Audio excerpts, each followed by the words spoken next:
Саламатсыздарбы, урматтуу депутаттар, урматтуу бүгүнкү жыйынга чакырылгандар. Кыргыз Республикасынын Жогорку Кеңешинин регламентине ылайык бүгүн биздин кворум бар. Ошондуктан бүгүнкү жыйынды баштасак. Урматтуу депутаттар, бүгүнкү жыйындын күн тартиби баарыңыздарга таратылып берилген. Бүгүн негизинен 9 маселе каралат. Бүгүнкү күн тартибиз боюнча кимде кандай сунуштар бар, урматтуу депутаттар? Булган Секен. Саламатсыздарбы, урматтуу депутаттар, урматтуу бүгүнкү комитеттин жыйынына катышуучулар. Айбек Тураталиевич, күн тартибиндеги 4-чү маселени Кыргыз Республикасынын Эмгек кодексине өзгөртүүлөрдү киргизүү жана Кыргыз Республикасынын айрым мыйзам актыларынын күчүн жоготту деп таануу жөнүндө мыйзам долбоорун бүгүн күн тартибинен каршы болбосоңуздар алып коюңуздарды суранам. Рахмат. Дагы кимде кандай сунуш бар? Сизде соңуз. Саламатсыздар, урматтуу депутаттар. Мен ушул маселе боюнча айтайын деп аткан болсом, 4-чү маселе боюнча рахмат. Элиңиз аракы сизде сөз жок. Анда дан бир 7-чи маселе боюнча биздин кесиптешибиз Эрлан Колчараевичтин суранышы боюнча ал өзүнүн сунуш кылган мыйзам долбоорун бүгүнкү күн тартибинен алып коюуну суранды. Аны да колго салам. Урматтуу депутаттар, анда эч кимде сунуш жок болсо, жогоруда айтылган сунуш пикирлер менен кошо бүгүнкү күн тартибин добушка коем. Ким макул? Калыс, каршы жок.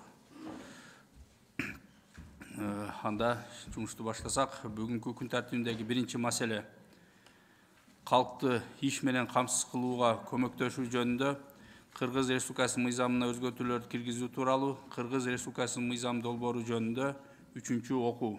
Демилгечилер. Кыргыз Республикасынын Министрлер кабинетинин төрагасы Акылбек Сөмбекович Жапаров 22-жылдын 30-июндагы билдирүүсү боюнча баяндамачы Кыргыз Республикасынын Жогорку Кеңешинин социалдык саясат боюнча комитети төрагасынын орун басары Маткенов.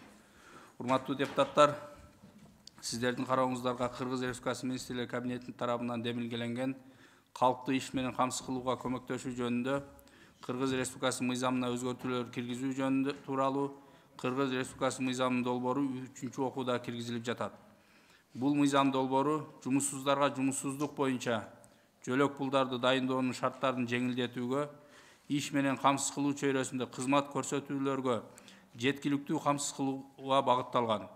Мыйзам долбооруна жумуш издеп жүргөн жарандар түшүнүгү такталып, формалдуу эмес иш менен камсыз кылуу термини киргизилет. Ошондой эле санариптештирүү жана интернет каналдары аркылуу калкка кызмат көрсөтүүнүн алкагында жумуш издөөчү катары каттоого электрондук арыз берүү мүмкүнчүлүгү жана жашаган жери боюнча каттоосу жок жарандар үчүн жарандарды каттоого алуу ченеми каралат. Мыйзам долбоорун 3-чү окууга даярдоодо редакциялык мүнөздөгү түзөтүүлөрдөн тышкары депутаттардан жана мыйзам чыгаруу демилгесинин башка субъекттеринен сунуштар жана сын пикирлер келип түшкөн эмес. Урматтуу депутаттар, аталган мыйзам долбоору боюнча кимде кандай суроолор жана сунуштар бар?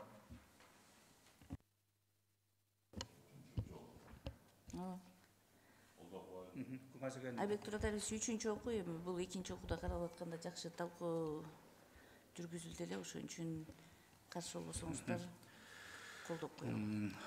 Анда урматтуу депутаттар, комитеттин корутундусу калкты иш менен камсыз кылууга көмөктөшүү жөнүндө Кыргыз Республикасынын мыйзамына өзгөртүүлөрдү киргизүү тууралуу Кыргыз Республикасынын мыйзам долбоору Кыргыз Республикасынын Жогорку Кеңешине 3-чү окууда кабыл алуусу сунушталсын. Урматтуу депутаттар, мыйзам долбоорун добушка коем. Ким макул? Калыс, каршы жок. Аталган маселе боюнча чакырылган коноктор бара берсеңиздер болот. Конок деп коеюн эми.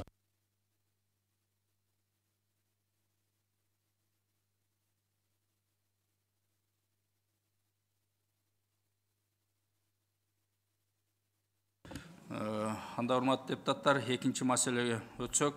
2-чи маселе Кыргыз Республикасындагы эмгек мамилелери жаатындагы социалдык өнөктөштүк жөнүндө Кыргыз Республикасынын мыйзамына өзгөртүүлөрдү киргизүү тууралуу Кыргыз Республикасынын мыйзамынын долбоору жөнүндө 3-чү окуу демилгечи Кыргыз Республикасынын министрлер кабинетинин төрагасы Акылбек Үсөнбекович Жапаров, баяндамачы Кыргыз Республикасынын Жогорку Кеңешинин социалдык саясат боюнча комитет төрага орун басары Маткеримов.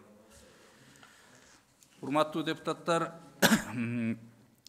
сиздердин карооңуздарга Кыргыз Республикасынын министрлер кабинети тарабынан демилгеленген Кыргыз Республикасындагы эмгек мамилелери жаатындагы социалдык өнөктөштүк жөнүндө Кыргыз Республикасынын мыйзамына өзгөртүүлөрдү киргизүү тууралуу Кыргыз Республикасынын мыйзамынын долбоору 3-чү окууда киргизилип жатат.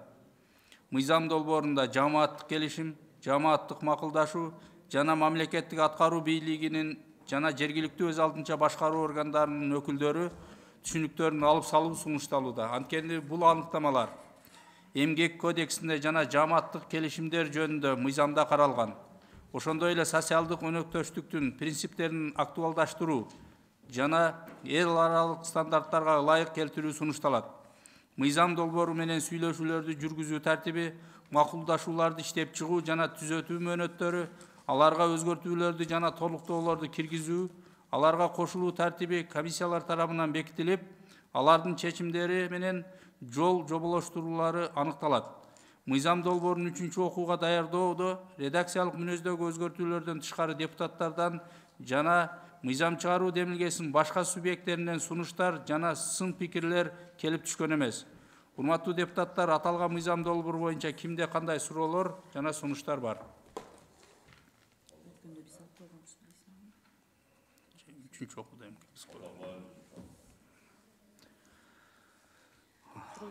анда суроо жок болсо, анда комитеттин корутундусун окуп коеюн. Кыргыз Республикасындагы эмгек мамилелери жаатындагы социалдык өнөктөштүк жөнүндө Кыргыз Республикасынын мыйзамына өзгөртүүлөрдү киргизүү тууралуу Кыргыз Республикасынын мыйзам долбоору Кыргыз Республикасынын Жогорку Кеңешине 3-чү окууда кабыл алуусу сунушталсын.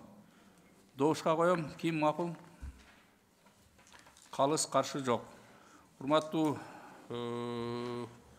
экинчи маселе боюнча чакырылгандар бара берсеңиздер болот. 3-чү маселе. Эмгек жана социалдык камсыздоо маселелери боюнча Кыргыз Республикасынын айрым мыйзам актыларына өзгөртүүлөрдү киргизүү жөнүндө Кыргыз Республикасынын мыйзамы долбоору жөнүндө бул 3-чү окууда демилгечи Кыргыз Республикасынын министрлер кабинетинин төрагасы Акылбек Жапаров, баяндамачы Кыргыз Республикасынын Жогорку Кеңешинин социалдык саясат комитетинин төрага орун басары. Урматтуу депутаттар, күн тартибинде 3-чү маселе эмгек жана социалдык камсыздоо маселелери боюнча Кыргыз Республикасынын айрым мыйзам актыларына өзгөртүүлөрдү киргизүү жөнүндө Кыргыз Республикасынын мыйзамынын долбоору 3-чү окууда каралып жатат. Мыйзам долбоорунун демилгечи Кыргыз Республикасынын министрлер кабинети мыйзамдын долбоору менен инвентаризация өткөрүүдө Кыргыз Республикасынын мыйзамдарынын айрым ченемдерин конкреттештирүү максатында техникалык жана редакциялык өзгөртүүлөр киргизилип жатат. Мыйзамдын долбоору 2022 жылдын 21 декабрда Жогорку Кеңеш тарабынан 2-чи окууда кабыл алынган. Мыйзам долбоорун 3-чү окууга даярдоодо депутаттардан жана мыйзам чыгаруу демилгесинин башка субъекттеринен сунуштар жана сын пикирлер келип түшкөн эмес. Бул маселе боюнча эмгек, социалдык камсыздоо жана миграция министри чакырылган. Кимде кандай суроолор болсо берсеңиздер болот, урматтуу депутаттар. Жок суроо 3-чү окуу экен. Анда комитеттин корутундусу, урматтуу депутаттар, биринчи эмгек жана социалдык камсыздоо маселелери боюнча Кыргыз Республикасынын айрым мыйзам актыларына өзгөртүүлөрдү киргизүү жөнүндө Кыргыз Республикасынын мыйзамынын долбоору жактырылсын жана аны 3-чү окууда кабыл алуу Жогорку Кеңешке сунушталсын. Бул маселени кароодо Кыргыз Республикасынын Жогорку Кеңешинде Кыргыз Республикасынын эмгек, социалдык камсыздоо жана миграция министри чакырылсын. Урматтуу депутаттар, добушка коем. Ким макул? Калыс, каршы жок. 3-чү маселе боюнча чакырылган коноктор бара берсеңиздер болот. Ушул жерде Нурдөлө Сатыбекович, 4-чү маселени азыр Гүлхан Сакиновнун сунушу менен бүгүнкү күн тартибинен алдык, бирок сизге айта кетүүчү нерсе, ушул маселе өткөнкү комитетте дагы алынган. Мына сиздин жаныңызда отурган эжеке келип талкуулап, мына бүгүн дагы кайра эле ошол биз менен талкуулаган маселе боюнча мына биздин жыйындын башталышынын алдында перед фактын коюп атасыңар. Давайте, Нурдөлө Сатыбекович, мындай жумуштарды токтотуңуздар. Ошондо дагы именно бүгүн сиз негиз кылып, бүгүнкү күн тартибинен алынган негиз кылган маселе боюнча ушул жерде талкуулап, күн тартибинен алып, мен кабинетке алып барып дагы түшүндүрүү иштерин сүйлөшкөнбүз барын. Бир жума жүрүп, вот мына комитеттин алдында перед фактын коюп атасыздар. Рахмат. Рахмат. Урматтуу депутаттар, 4-чү маселе алынды, 5-чи маселе боюнча. Кыргыз Республикасынын айрым мыйзам актыларына Кыргыз Республикасынын социалдык фонду жөнүндө, Кыргыз Республикасында мамлекеттик социалдык камсыздандыруу боюнча пенсиянын топтоо бөлүгүн каржылоо үчүн каражаттарды инвестициялоо жөнүндө, Кыргыз Республикасынын мыйзамдарына өзгөртүүлөрдү киргизүү жөнүндө мыйзам долбоору тууралуу демилгечи Кыргыз Республикасынын министрлер кабинетинин төрагасы Акылбек Үсөнбекович Жапаров, баяндамачы Кыргыз Республикасынын министрлер кабинетине караштуу Кыргыз Республикасынын социалдык фондусунун төрагасы Алиев Бактияр Жеңишбекович. Сөз сизде, Бактияр Жеңишбекович. Саламатсызбы. Электронбекович, урматтуу депутаттар, бүгүнкү күнү Кыргыз Республикасынын социалдык фонду башкаруучу компанияларды тандоо укугун пайдаланбаган камсыздандырылган адамдардын пайдасына түзүлгөн пенсиялык топтоо каражаттарын башкарууну жүзөгө ашырат. Азыркы учурда социалдык фонд пенсиялык топтоолорду инвестициялоодо консервативдик саясат жүргүзүүдө. Анткени камсыздандырылган адамдардын пенсиялык топтоо каражаттарынын сактыгын камсыздоонун маанилүүлүгү алардын кирешелүүлүгүнөн жогору турат. Ал эми жайгаштырылган пенсиялык активдердин бир кыйла үлүшүн мамлекеттик баалуу кагаздар жана коммерциялык банктардагы депозиттер сыяктуу салттуу финансылык инструменттер ээлейт. Пенсиялык системанын акырындык менен өнүгүшү жана пенсиялык топтоолордун өлчөмүнүн өсүшү акырындык менен кирешелүүлүк инструменттерин кеңейтүү зарылчылыгын алып келатат. Ушуга байланыштуу жана пенсиялык топтоо каражаттарын көбөйтүү максатында Кыргыз Республикасынын социалдык фонду пенсиялык топтоолорду баалуу металлдар жана Кыргыз Республикасынын улуттук банкынын баалуу кагаздары сыяктуу жана финансылык инструменттерге инвестициялоо үчүн активдердин тизмегин кеңейтүүнү сунуштап жатат. Баалуу металлдар пенсиялык топтоолордун инвестиция булагы катары узак мөөнөттүү болгондуктан жана алардын баасы узак мөөнөттө алгылыктуу көбөйүшүнө байланыштуу бул активдерге жайгаштыруу максатка ылайыктуу болот деген ишеничтебиз. Мындан тышкары инвестициялык портфелди диверсификациялоодо жана пенсиялык топтоо каражаттарынын өсүшүн жана сактыгын камсыз кылуу максатында бул мыйзам долбоору менен пенсиялык топтоо каражаттарын кредиттик уюмдарда чет өлкө валютадагы мөөнөттүү депозиттерге жайгаштыруу жана Кыргыз Республикасынын улуттук банкынын баалуу кагаздарына инвестициялоо үчүн активдердин тизмегин кеңейтүү сунушталып жатат. Ошондой эле Кыргыз Республикасынын социалдык фондуна караштуу мамлекеттик топтомо пенсиялык фондунун финансылык туруктуулугун камсыз кылуу максатында долбоор менен резервдик фонд түзүү боюнча чаралар каралууда. Көңүл бурганыңыздарга рахмат. Урматтуу депутаттар, аталган маселе боюнча социалдык фонддун төрагасы жана төрага орун басары, ошондой эле улуттук банктан лицензиялоо боюнча башкармалыгынын начальниги Садыров Алмамбет Калинурович, акчалай кредиттик операциялар боюнча башкармалыгынын начальниги Козубеков Азат Айбекович чакырылган. Суроолор болсо берсеңиздер болот, урматтуу депутаттар. Кимде суроо бар? Жылдыз Эсенбековна, сөз сизде. Рахмат, саламатсыздар, урматтуу кесиптештер, мүмкүн чакырылгандар. Уважаемые докладчики, вот данным проектом закона вы хотите дать возможность социальному фонду инвестировать накопительные части пенсии, золото, в драгметаллы. Это, конечно, хорошо, золото и драгметаллы в основном дорожают. Также вы здесь имеете право покупать и продавать иностранную валюту. Очень большие риски для накопительной части. Сейчас на фоне мирового кризиса, такой волатильности валют на мировых рынках, это подвергнет очень большой опасности накоплению. Как вы можете это прокомментировать? Жылдыз Эсенбековна, да, вы правильно говорите. Но нам необходимо нести этот инструмент, потому что если мы получим возможность осуществлять операции по приобретению золота, то при продаже золота, допустим, на той же лондовой бирже или московской бирже, там нам необходимо будет за определенную валюту продавать, и нам необходимо это все вводить.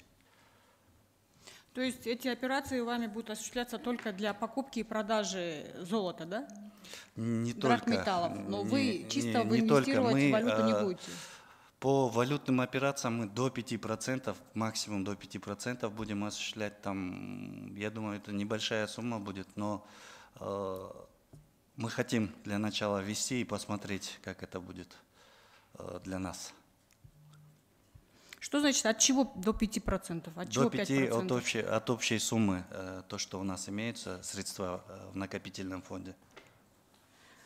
5% вы будете вкладывать в иностранные валюты, да? Да, от общего да, накопительного фонда. До 5. Может 1%, 2%. Но это все равно очень большие риски. Люди, они заработали эти деньги, накопили, и вы подвергаете такому большому риску. Ну, здесь мы предлагаем в долгосрочной перспективе, то есть если в краткосрочной, да, это колеблется, то же самое и золото в краткосрочной, допустим, если сегодня оно грубо стоит 6 тысяч сомов, завтра оно 5500 может стоить, но в долгосрочной, если последние 23 года взять, допустим, по золоту, по валюте, по золоту, допустим, за последние 23 года, в этом на 650% рост произошел за последние 23 года по золоту. По валюте то же самое у нас идет. Нет, валюта растет, а может же и обратное произойти. Но в долгосрочной перспективе тенденция показывает, вот, за последние 20 лет мы берем, 20-25 лет, за последние 25 лет, допустим, золото на 650% выросло, ну, валюта то же самое у нас идет. Еще один вопрос, вот по накопительной части пенсий. Очень много нареканий, люди хотят, население хочет, чтобы вы расширили список, по которому они могут получать эти суммы. Да, вы правильно говорите. В прошлом году мы дополнительные инструменты ввели, то есть по ипотеке на погашение первоначального взноса мы ввели, могут забрать средства с накопительного фонда, если у них свыше 50 тысяч сомов на накопительном фонде. Для погашения действующего кредита по ипотеке могут забрать. Если человек в течение 3 месяцев не работает, ежемесячно по 7 тысяч сомов может получать.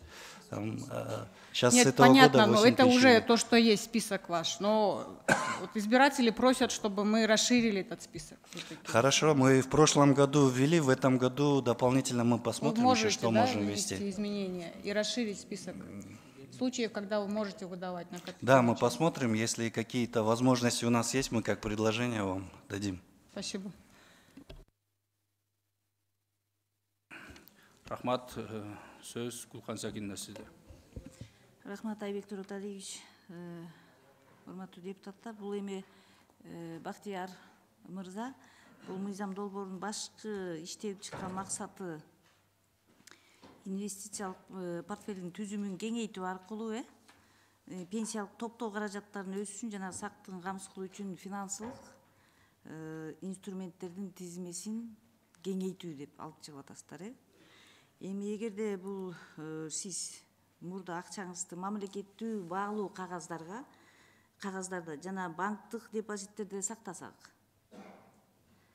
эми например, сиз пенсиялык топтоолорду жаңы финансылык инструменттерге, мисалы баалуу металлдарга жана улуттук банктын баалуу кагаздарына инвестициялоо үчүн активдердин тизмесин кеңейтүүнү негизи сунуштап жатасыңар. Бул узак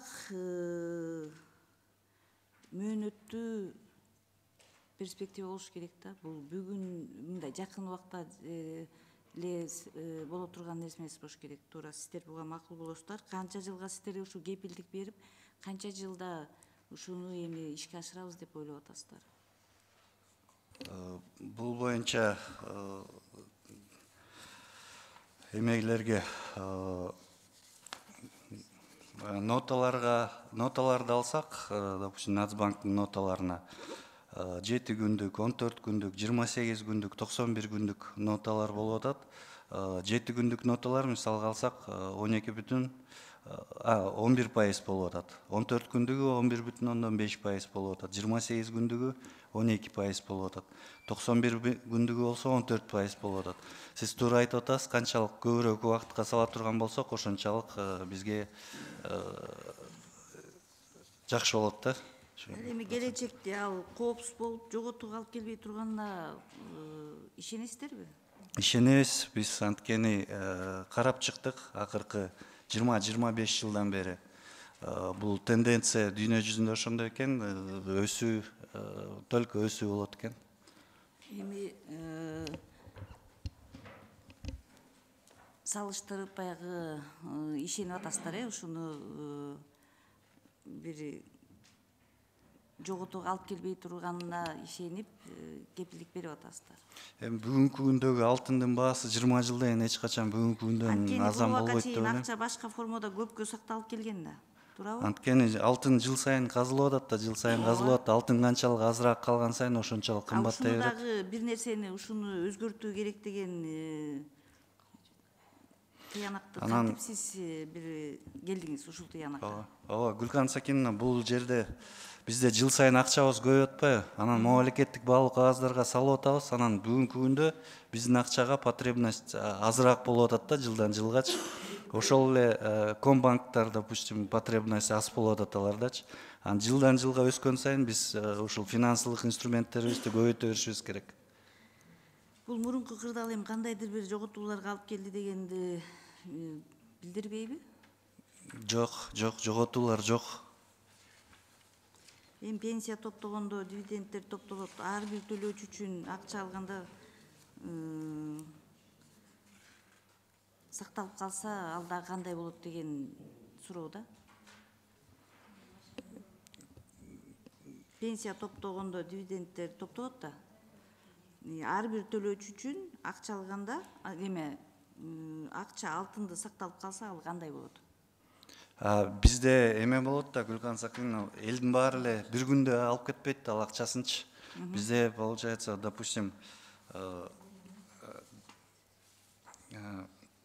жалпысынан, допустим, былтыркы жылы пенсияга чыккандардын, бөлөк мамлекетке чыгып кеткендердин, анан каза болгон пенсионерлердин саны жалпысынан 13.627 киши болду. Жалпысынан 389 миллион сом төлөп бердик. Бул эч кандай эме жетпей калбайт да акчачы.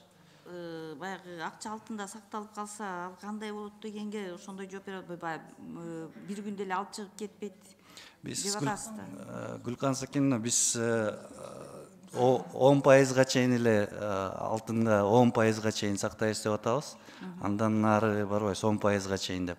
Анан биз выплатага акчабыз ар дайым жетет, төлөп берип турабыз ал боюнча. Эч кандай. Эми ар бир мыйзамды алып келгенде Бактияр мырза жакшы ойлор менен, жакшы пландар менен эми баягы калкыбызга ушул жакшы иштесе экен деген планда алып келесиздер. Биз ошонун баарын сиздердин маалыматыңыздарды угуп, ушу кандай биздин жарандарга кереги тиет деп биз кабыл алып бергенге түздөн түз жардам бергенге аракет кылып, ошо колдоп атпайбызбы? Эми ушул аталган мыйзам долбоорун эми айтканыңар, азыр жооп берип атканыңар жакшы. Иш жүзүнө ачса деген ачырсаңар. Эми убакытты көп талап кылат деп өзү эле айтып турат, убакытты баягы тездетип, если ушул керектүү мыйзам болуп турган болсо, жакшы ушунун үстүндө иштеп Рахмат. алып барыңыздар деген сунуш. Рахмат. Анда кийинки сөз Аида Исатбековнада. Рахмат. Бахтияр Мирза, у меня вопрос уточняющего характера. Да? Я как поняла, данным вот законопроектом, который сейчас мы рассматриваем, Если мы его примем, то мы, получается, наделяем вас возможностью, что вы могли покупать иностранную валюту, да, как покупать, так и продавать, драгметаллы, золото, да. Ну, на все же это же надо же получать лицензию. Я вот хотела бы услышать ответ Нацбанка вообще. На каких основаниях они это будут вести вообще эту деятельность? Они будут получать лицензию на общих основаниях, так же, как и другие банки, кредитные учреждения, или же там у нас есть валютные обменки, да, есть что у нас еще есть? Ну вот я бы хотела бы узнать, на каких основаниях они будут получать лицензию? На общих?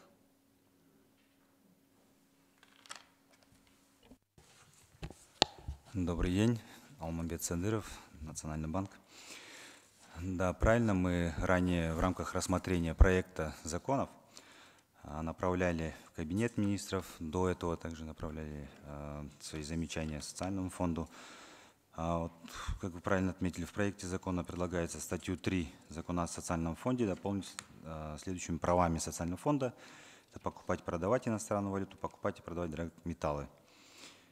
При этом мы отмечали, что в соответствии с законом о банках и банковской деятельности покупка, продажа иностранной валюты и покупка, продажа драгоценных металлов, они подпадают под банковские операции, в связи с чем, согласно закону о лицензионно-разрешительной системе, правом лицензирования обладает Национальный банк. И да, в связи с этим мы... Нет, я это понимаю, что лицензирование, это как раз таки это к вам относится Нацбанк. Тут вопрос не в этом стоит, вопрос в другом. Я хочу понять, на общих основаниях, допустим, на основаниях, вот как банки лицензии получают, они вот, получается, на банковских лицензиях будут вот все это делать, да?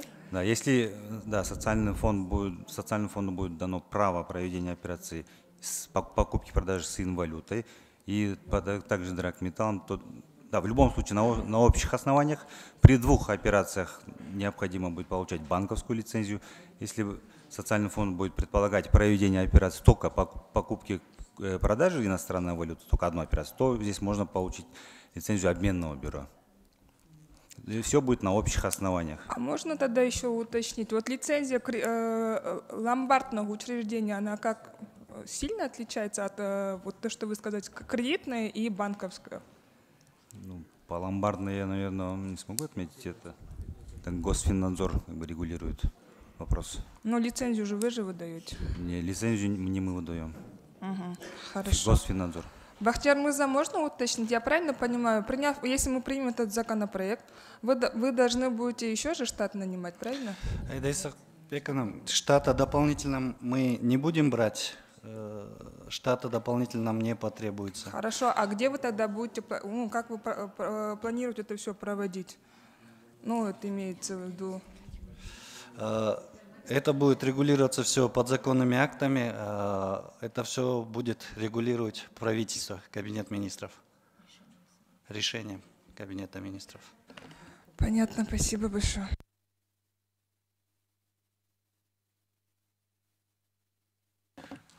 Рахмат, анда кейінгі сөз Эльназар Ахмедович сізде. Рахмат, Айбек Тураталиевич. У меня замечание представителю Национального банка. Задают простой вопрос, а вы идете чуть ли не как депутат говорите. Там, все перечислить. Вас спрашивают, какой порядок лицензирования, и все. В двух словах надо отвечать. А вообще по проекту, уважаемые коллеги, обладать правами, это не говорит, что он будет воспользоваться этими правами. Я, например, поддерживаю проект. Почему? Потому что действительно, если мы наделяем полномочиями делать операции драгметаллами, ему валюта обязательно будет нужна. А вот по валюте до 5%, говорят, будем операцию делать, какие-то финансовые. И опять повторюсь, если у них есть такие права, это не говорит о том, что они будут все время пользоваться. Я так понял, да, председатель? Я поддерживаю законопроект. Спасибо. Рахмат, Эльназар Ахмедович. Анда менде бір-екі сұраулар бар эле, ешкімде сұрау жоқ болса. Урматтуу Бактияр Жеңишбекович, бул мыйзам долбоору сиздердин инициатива менен, Соцфонддун инициативасы менен көтөрүлүп чыктыбы же Кабинеттер министринин төрагасынынбы? Анткени Суга жооп берсеңиз, мен кайра. Виктор Атлевич, бул биздин инициатива, анткени биз буга чейин айта кетпедим, тиги бизде финансылык инструменттер азайып атат, акчабыз көбөйүп атат, бирок финансылык инструменттер азайгандыктан биз киргизишибиз керек болуп атат дополнительный финансовый инструменттерди. Ошол себептен биз сунуш кылып атабыз. Бүгүнкү күндө сиздердин топтомо фонддо канча акча бар? Бүгүнкү күндө 35 миллиард. 1-январга. 35 миллиард. Мен буга чейинки берген суроомдун себеби, мына сиздер башында өзүңүздөр социалдык банк ачуу боюнча жакшы демилгени көтөрүп, жүгүрүп жүргөнсүңөр да. Анан кийин эле ал демилге өчүп калып эле бүгүн кайра алтын алууга өтүпсүздөр да. Эртең бул дагы демилге өчүп калып, дагы башка жака кетип калбайбы? Эмне себеп болду? Мен ошон үчүн суроо бердим да, сиздерге эмнеге биринчи демилгеңерден кайтып, кайра буга келдиңиздер? Бул силердин өзүңөрдүн инициатива өзөрдүкү же тияктамы деп ошон үчүн сурап атам. Эмнеге? Мына сиздер, мен бул суроону бергендин дагы себеби, кайра эле барып туруп кылган механизмиңер, бүгүнкү азыр мыйзамды алып келип аткандар, ошол банк ачкан бойле силерге жеңил болчудай да. Мынтип барбастан өзүңөрдүн банкыңар болсо, мына бул жерде Улуттук банктын төрагасы турат. Сиздер ошол банкка кааласаңыздар алтын менен сактасаңыздар болот. Кааласаңыздар ошол чет элдик валюталар менен сактасаңыздар болот. Кааласаңыздар акчанын өзүнү кайра ошол биздин коммерциялык банктардай эле башка банктардай акчаңар жүгүрсөңөр болот да. Бул более эффективдүү болмок. Мына мыйзамыңарга караганда силердин мурдакы көтөргөн инициативаңар күчтүү болчу да. Эмнеге кайттыңыздар? Урматтуу Улуттук банктын төрагасы, сиздин оюңуз кандай? Мен ушул суроо боюнча сизден угайынчы. Кайсыл жагы жеңил болот эле? Мына банк ачкан оңойбу же ушинтип сиздерди дагы ортодо ишти көбөйтүп, кайра эле ошолорду алып сактагандан көрө? Ошо акчасы бар экен банк ачканга. Кечиресиз, менин атым Козубеков Азат, мен акча кредит операцияларын башкармалыгынын начальниги болом. Сиздин сурооңузга жооп берсем, азыр ушул алтын сатып үчүн операциялар жана чет өлкө валюталар операциялар боюнча ушул аябай көп рисктер бар. Один вопрос был поднят по поводу привлечения дополнительного персонала. В случае, если социальный фонд в рамках своих целей не будет привлекать дополнительный персонал или не будет привлекать дополнительную квалификацию для своих сотрудников для управления портфелем в иностранной. Азат Айбекович, кечиресиз, кайсынысы оң? И таким образом лучше будет управлять это в рамках действующих статей закона, где предписано, социальный фонд может отдать это либо другим организациям, либо, может быть, как вы отметили, открыть полноценную банковскую лицензию, которая позволит им управлять своими активами полноценной банковской лицензией. Может быть, по тому методу, по тому способу, который вы отметили, открыть полноценный социальный банк. Такое тоже возможно. Такой банк тоже будет обладать полной банковской лицензией, полным правом на проведение всех операций. Бактияр Женишбекович, сиз өзүңүз өз сөзүңүз менен түшүндүрүп бериңизчи, банк менен азыркы мыйзамдын айырмасы банк ачуу менен кандай? Бул боюнча бул жерде бул дополнительный финансылык инструменттерди киргизип атабыз бул жергечи. Бул банк менен тиешеси жок. Банк боюнча туура айтып атасыз. Биз инициатива сунуш көтөргөнбүз бул боюнча. Бул боюнча министрлер кабинетине сунушубузду бергенбиз. Бирок жалпы бүт финансыбызды бир банкка алып кирип кеткенде тоже рисктер болот экен. Бир банкта кармаган акчабыздычы. Анан ошондуктан азыр кылдатып менен карап чыгып атабыз баардык. Бул боюнча дагы сунуштарыбызды беребиз банк боюнча. Бул боюнча бул азыркы бүгүнкү күндө бизде финансылык инструменттер болуп атпайбы, тиги мамлекеттик баалуу кагаздарга, тиги комбанктарга, депозиттерге. Ошол эле биздин финансылык инструменттерибизди биз да көбөйтүп атабыз. Ошол бул кичине бөлөк да. Эгерде тиги сиз айтып аткандай банк ачыла турган болсо, убагында ал банк аркылуу деле бул операцияларды кыла беребиз. Рахмат, мына сиз азыр өз сөзүңүздө айтып кеттиңиз да, жалпы акчанын 5%га чейинкисине гана биз сатып алабыз деп. 35 миллиард бар дедиңиз, азыр бүгүнкү күндө. ошонун 5%, 1 миллиард 750 миллион болот экен. А калган акчаларды эмне кыласыздар? Кантип иштетесиздер калган акчаларды? Бизде эми акчалардын азыр 90% мамлекеттик баалуу кагаздарда, 10% коммерциялык банктарда. Азыр эми бул сразу эле бул мыйзам кабыл алынары менен биз акчаны алып туруп эле ошол жака салабыз дебейбиз. Эми бул перспективада колдоно турган инструменттер. Бүгүнкү күндө ошол сиздердин топтомо фондко түшкөн акчалар айына канча силерге пайда алып келет? Средневзвешенный 22-жылы 11,1%. Орточо. Ошондо канча сом менен айтсаңыз, канча сом киреше кирди 2022-жылы?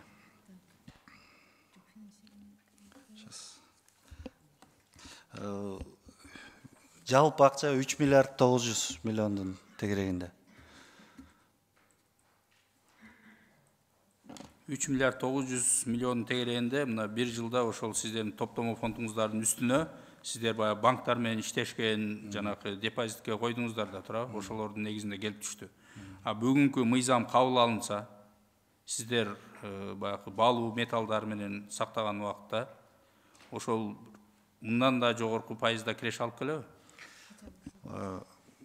Муну муну долгосрочный перспектива кылган жатабыз. Бул боюнчачы эми бул боюнча бүгүн алып эртең сатабыз дебейбиз. Биз алып туруп, допустим, 10 жылга, 5 жылга салабыз, 10 жылга, 15-20 жылга чейин алып.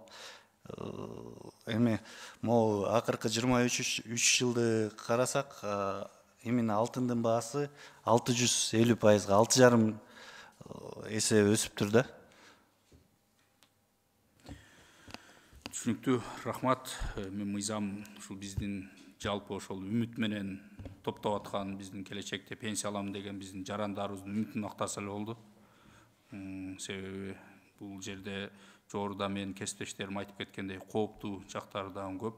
Ошолордун баарын дыккат карап чыгып, изилдеп, анан бир жакшы жолго коюшуңарга тилектешим. Рахмат. Рахмат. Сөз сиздердин Заркевич. Рахмат. Айбек Тураталиевич берген суроого мен жооп укпадым. Силер экөөңүздөр тең нары бери кеттиңер, кирип кеттиңер. Мындай деп суроо берип атат да. Банк ачкан, өзүңөр чуркап жүргөн социалдык банк ачкан силерге жакшыбы же могу мыйзам менен эле толук кандуу иштеп кетесиңерби? Кайсынысында риск бар десе, экөөңүздөрдөн отуруп алып туруп ойтоону айттыңар. Бир эки сөз менен айтылачы.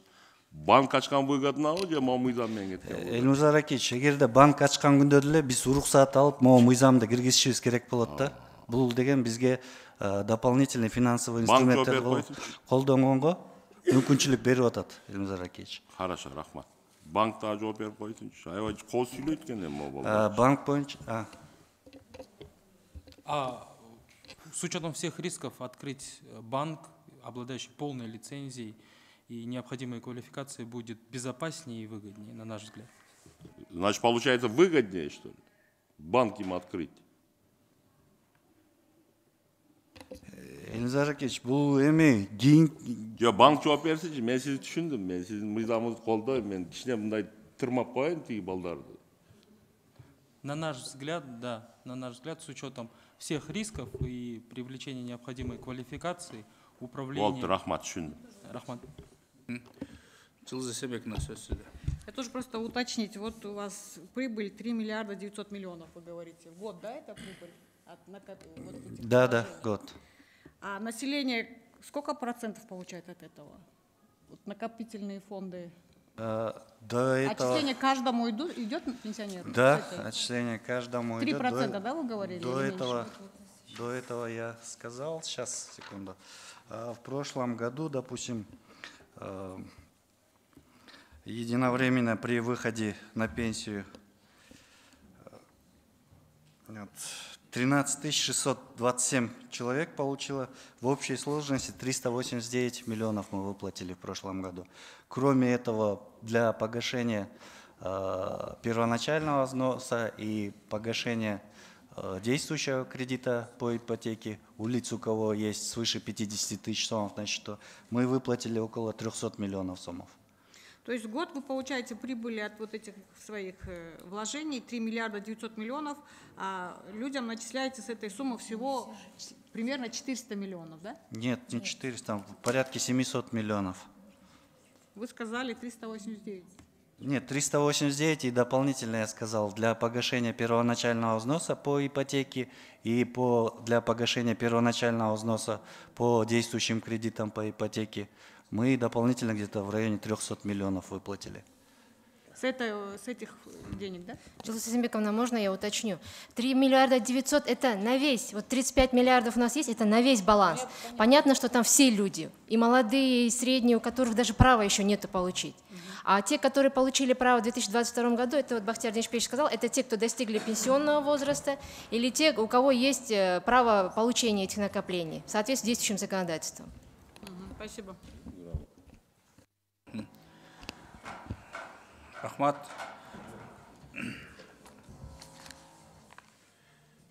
Так, құрметті депутаттар, ешкімде сұрау жоқ болса, анда күн тәртібіндегі қаралған мәселенің бойынша комитеттің қорытындысы Қырғыз Республикасының айрым мыйзам актыларына Қырғыз Республикасының социалдық фонды жөнінде Қырғыз Республикасында мемлекеттік социалдық қамсыздандыру бойынша пенсияны топтоо бөлігін қаржылау үшін қаражаттарды инвестициялау жөнінде Қырғыз Республикасының мыйзамдарына өзгертулерді киргизүү жөнінде Қырғыз Республикасының мыйзам долбоорунун концепциясы жактырылсын, жана биринчи окууда кабыл алуу Қырғыз Республикасынын жогорку кеңешине сунушталсын.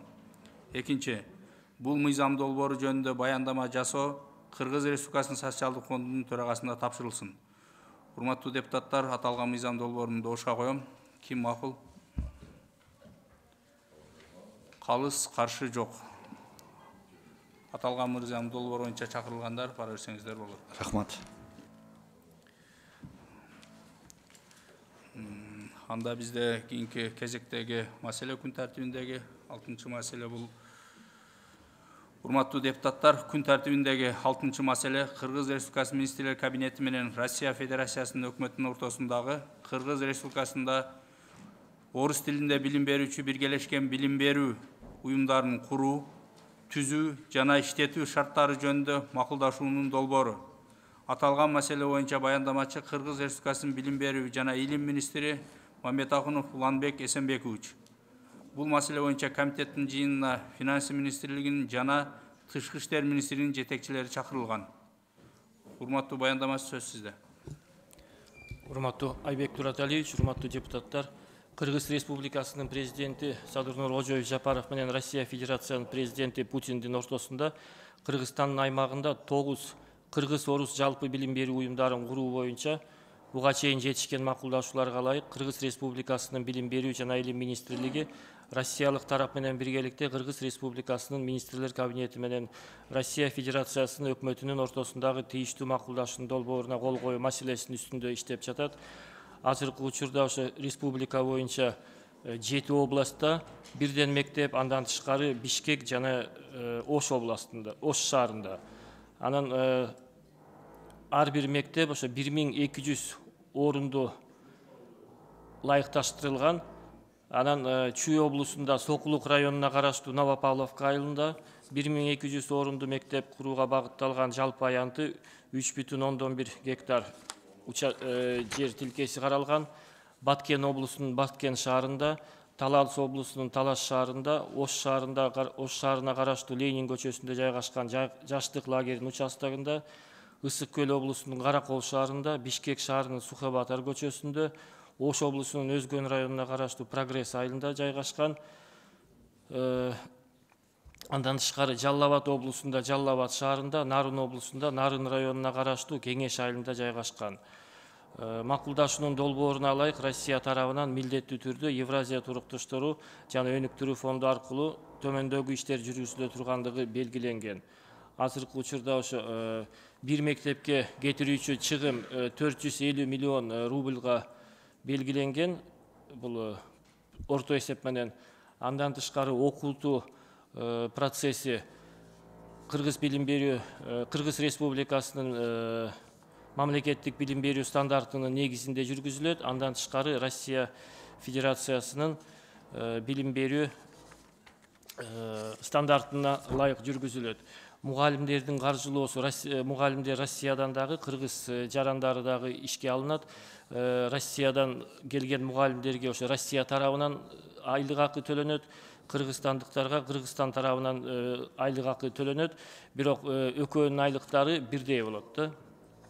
Андан тышкары ошо ар бир мектепке бассейндик комплекстер каралган. Бул жер тилкелерин ошо Россия Федерациясынын агартуу министрлигинин министри Кравцов Сергей Сергеевич келип көрүп кеткен. Андан тышкары агартуу министрлигинин министрдин биринчи орун басары, андан тышкары ошо агартуу министрлигинин өкүлдөрү келип маалыматты жана жер тилкелерин көрүп кетишкен. Анан ушул келишимди колдоп бериңиздерди суранабыз.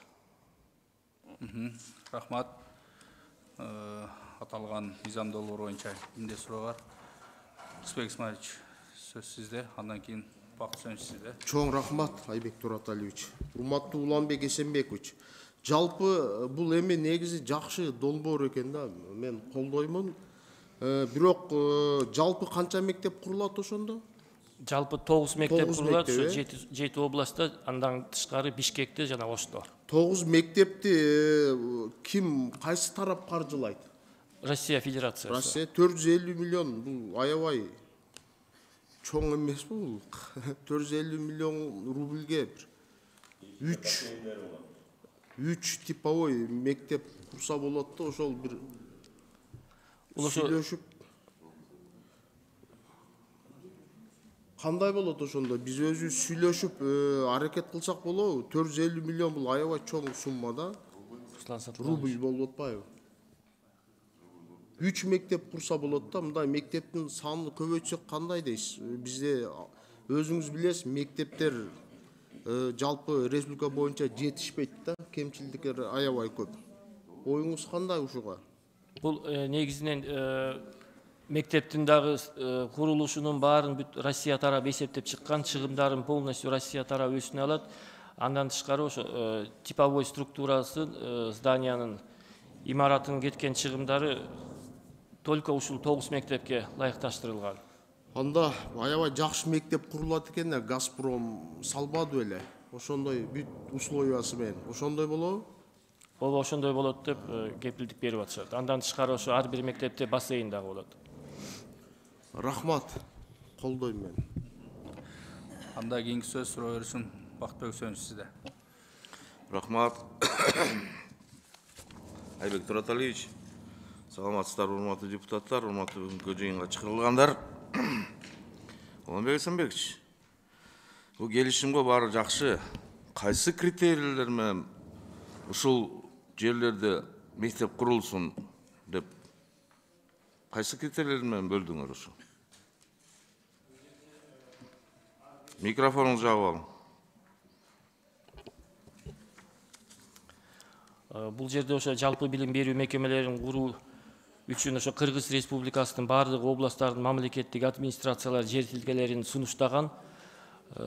Негизги максат ошо 3 гектардан көп болуш керек деп. Анан Россия тарап өздөрү келип көрүп, айрым жерлерди жактырышты, айрым жерлерин өзгөртүүгө талап коюшкан. Ошого Россия тарап причем? Силер ошо куруп берели деп атат. Алар 9 мектепчи каяка курсаңар, кай жерди көрсөтсөңөр ошо жерге куруп берели деп атат. Кайсы критерийлер менен силер? Жок, бул жерде ошо суу сөзсүз болуш керек. Андан тышкары электроснабжение ошолорго тоскоол болбош керек жерлерин. Андан тышкары ошо коммуникация, транспорт ылайыкташтырылган жерлер берилген. Эмне биздин мектептерде суу менен электричество жокпу азыр? Айылдарыбызда жокпу? Бул жерде мындай болду да, айрым айыл жерлерде айрым свалканын жанында берип коюп атышты. То есть ал жерде ошо заодно тазалап алалы деп. Андай жерлерди Россия тарап четке какты. Себеби ал кошумча чыгымдарды алып келет экен.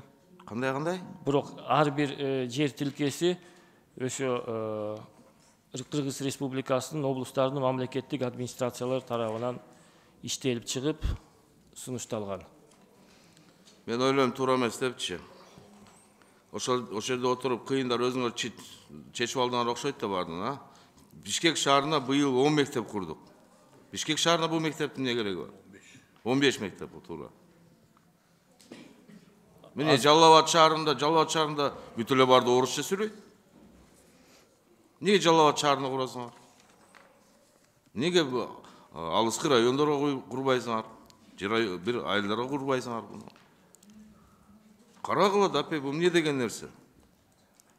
Бардык шаарларда өзгөндө мына жакшы кылсыңар, кеңеш айылына деп. Неге өзгөндө ошондой кылып, башка жерлерди башкача кылбайсыңар? Өзгөн районунда ошо Прогресс айылында жайгашат, буюрса Нарын облусунда Кеңеш айылында. Прогресс айыл, Кеңеш айыл. Мына эмнеге айылдарды курасыңар дагы, мына жакшынакай эле. Жалал-Абад шаарына курасыңар, Бишкек шаарына курасыңар. Кургула айылдарда ушул мектептерди. Биз ошо сунуштадык, бирок Россия өкмөтү только ушул жерлерде, анан мына Сокулук районунда Новопавловка айылында дагы куруп атабыз, то есть айрым жерлерде ошо шаардын ичинде болуп атат, айрым жерлерде ошо айылдарында. Бирок азыр ошо 9 мектепти куруп берсе, кийин дагы куруп бергенге шарт түзүлөт деген ойдобуз. Кийин келгенде сүйлөшөбүз. Азыркыны сүйлөшөлүчү. Болбойт мындай нерсечи. Мен келишимге каршы эмесмин. Келишим жакшы куруп берип аткан. Бирок ушу силердин распределениеңарга келгендечи, туура эмес распределять этесиңер дайымачы. Ош облусунда эл көп, окуучу көп, туура 2 мектеп куруш керек. Мен дагы бир түшүнүксүз болуп атат да маңачы. Бишкек шаарына 15 мектеп курабыз, дагы эле Бишкек шаарга курабыз. Газпром деле Бишкекке курат. Токтотпойсуңар ушу Чүй облусуна бир районго бербейсиңер ушундай нерсени. Неге областной центрлерге курасыңар? Кургула райондорго. Азыркы учурда министрлик тарабынан ошо айрым донорлук фонддор аныкталып атат. Карап чыккыла. Мына келишим баары тиги сессияга чыгат. Ошондо депутаттардын баардыгы нааразычылыгын айтат. Карап чыккыла да эмне обл администрациянын башчылары берсе эле ушундай боло береби? Мындай кичине мониторинг деген барбы силерде? Мониторинг жүргүзгөнбүз, анын мониторингдин негизинде ошо азыр бериң ошо мониторинг. Ас-Сафа фондунан мониторингти бериңчи мага. Көрөйүн мен кандай мониторинг жүргүзгөнүңөрдү. Азыркы учурда ошо Госстрой мамлекеттик курулуш агенттиги менен биргеликте биздин кызматкерлер ошо региондорду кыдырып, ошо мониторинг жасап чыгышты. Анын негизинде ошо Ыйман фонду, Ас-Сафа фондуна тизме даярдап атабыз. Ошо айыл жердеги мектептерди кайра курууга жана кайра курууга муктаж болгон мектептердин тизмесин берели деп. Анан бул жерде Россия Федерациясына дагы 20-дан ашык жерлерди, мектептерди, жерлерди сунуштаганбыз. Бирок алар акча берип аткандан кийин алардын дагы сунушун угушубуз керек экен. Өзбекстан жардам берди, мектеп куруп берилди. Ошко курдуңар аны шаарга. Азербайжан жардам берди. Бишкекке курдуңар аны, туурабы? Эми дагы Россия жардам берип атса, эми дагы ошол жерге курабыз. Бишкекке, Ошко дейбир. Келгиле бир айылдарды карайлы, райондорду карайлы. Менде башка суроом жок. Карагыла. Өзбек тарабынан курулган мектеп Ош шаарына дагы, андан тышкары ошо Самаркандеги айылында, андан тышкары ошо Маргун айылына Баткен областында да курулган. Туура, мен ошону айтып атпайм. Айылдарга курсаңар, Ош шаарына тыга бересиңер, Бишкек шаарына тыга бересиңер. Ушундай мүмкүнчүлүк болуп аткандачы муктаж жерлерге курбайсыңар ушундай жерлерди. 3 гектар жерди силерге кайсы айыл өкмөт болбосун таап берет бардыгын. Суусун да таап берет, электричествосун да таап берет. Айыл жергесинде балдар да окусун да бир дурусураак мектептердечи. Фин типтеги мектепте окуп атышат. 60-70 жылдар салынган мектептердечи. Анан бул жерде мындай болуп атат. 1200 орунду мектеп болуп атканына байланыштуу ошо айыл жеринде анча сандагы окуучулар жок, ошондуктан ушул жерлер белгиленген. Бу мындай обоснование места райондун центрлерде табылат ушундай.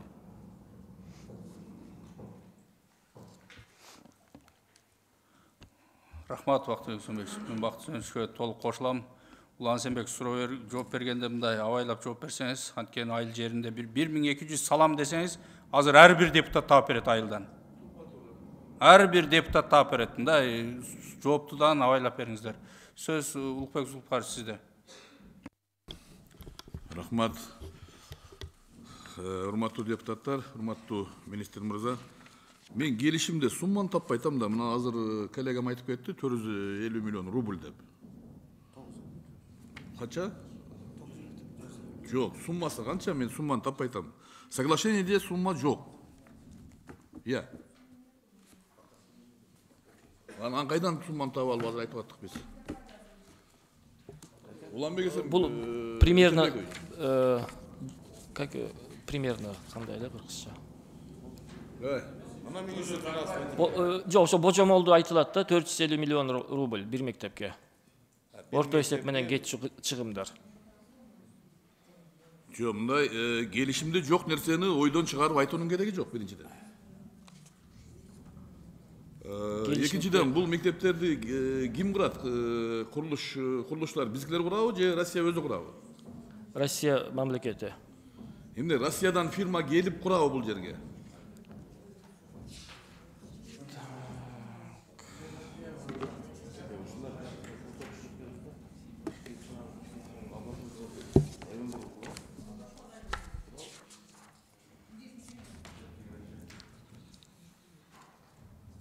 Уланбек Эсенбекович, сиз өзүңүз алып келген келишимди окуп чыктыңызбы өзү? Жок, окуп чыкканмын. Эмне үчүн да жооп бере албай атасыз? Ким курат мектептерди? Бул жерде Россия Федерациясы.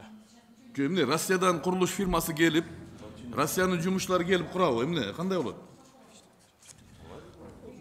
Бул жерде мындай болгондо, подготовлен перечень мероприятий.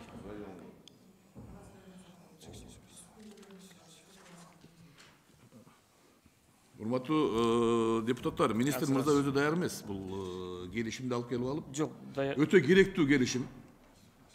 Зарыл келишим. Бирок так жазылыш керек бардыгычы. Кандай курулат, ким курат? Эмне Россия курат? Туура, Россия акча берип атат. Бирок курулушту биз өзүбүз кылышыбыз керек да. Өзүбүз эле кылабыз аны. Россия келип курат. Муну азыр айтып атат, Россия келип курат дейт. Улукбек Зулпукарович, бул жерде ошо келишимдин биринчи приложениясы ошо перечень мероприятий по строительству материально-техническому оснащению деп такталган.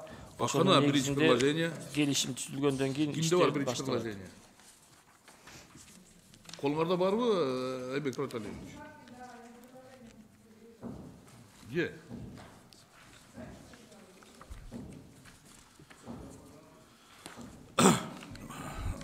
Бул жерде мен толугу менен колдойм, бирок ушуга окшогон майда маселелерденчи чоң кийин суроо туулат. Россия тарап акча бөлгөндөн кийин контролдосун, башка бирок курулушту Кыргызстандын фирмалары кылыш керек да. Биздин жарандарыбыз и так барып алып ал жакта курулуш менен иштеп жүрсө. Биз азыр бул жака Россиянын фирмасын алып келип алып курабыз, бул жакандай. Эгер өздөрү курат деп жазылса, так көрсөтсүн. Россиянын курулуш фирмасы келип өзү курат. Суммасы дагы, мына сумма так жазылган эмес, бир сөздөн кийин аябай көп суроо туулуп атат. Экинчиси, бул жерде дагы бир мына 7-чи статья экен. Так, кыргызчасы жок болгондон орусча окуп берейин мен бул жерде. Назначение руководителей образовательных организаций производится Министерством просвещения Российской Федерации из числа граждан Российской Федерации. Бул мектептер Кыргызстандын мектептери болобу же Россиянын мектептери болобу? Бул биргелешкен мектеп болот да. Анан директорлорун ошо агартуу министрлиги дайындайт, бирок Кыргыз Республикасынын билим берүү жана илим министрлигинин макулдашуусу менен. Эртеге дагы мына Газпромдун мектебинде кылып биз мектепти камсыздап албайт экенбиз, акча бөлө албайт экенбиз, өткөрүп берели Россияга деп жүрбөйлү дагы. Жок, андай болбойт. Андай болбойт деп мына биз Газпромдун мектебин 2 жылдан кийин атайын мыйзам менен өткөрүп берип атабыз.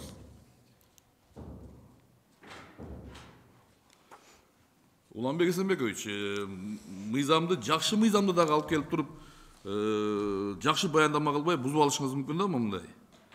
Мына суроолорго так жооп керек. Андан кийин мен могул жерде бир пункт окуп атам.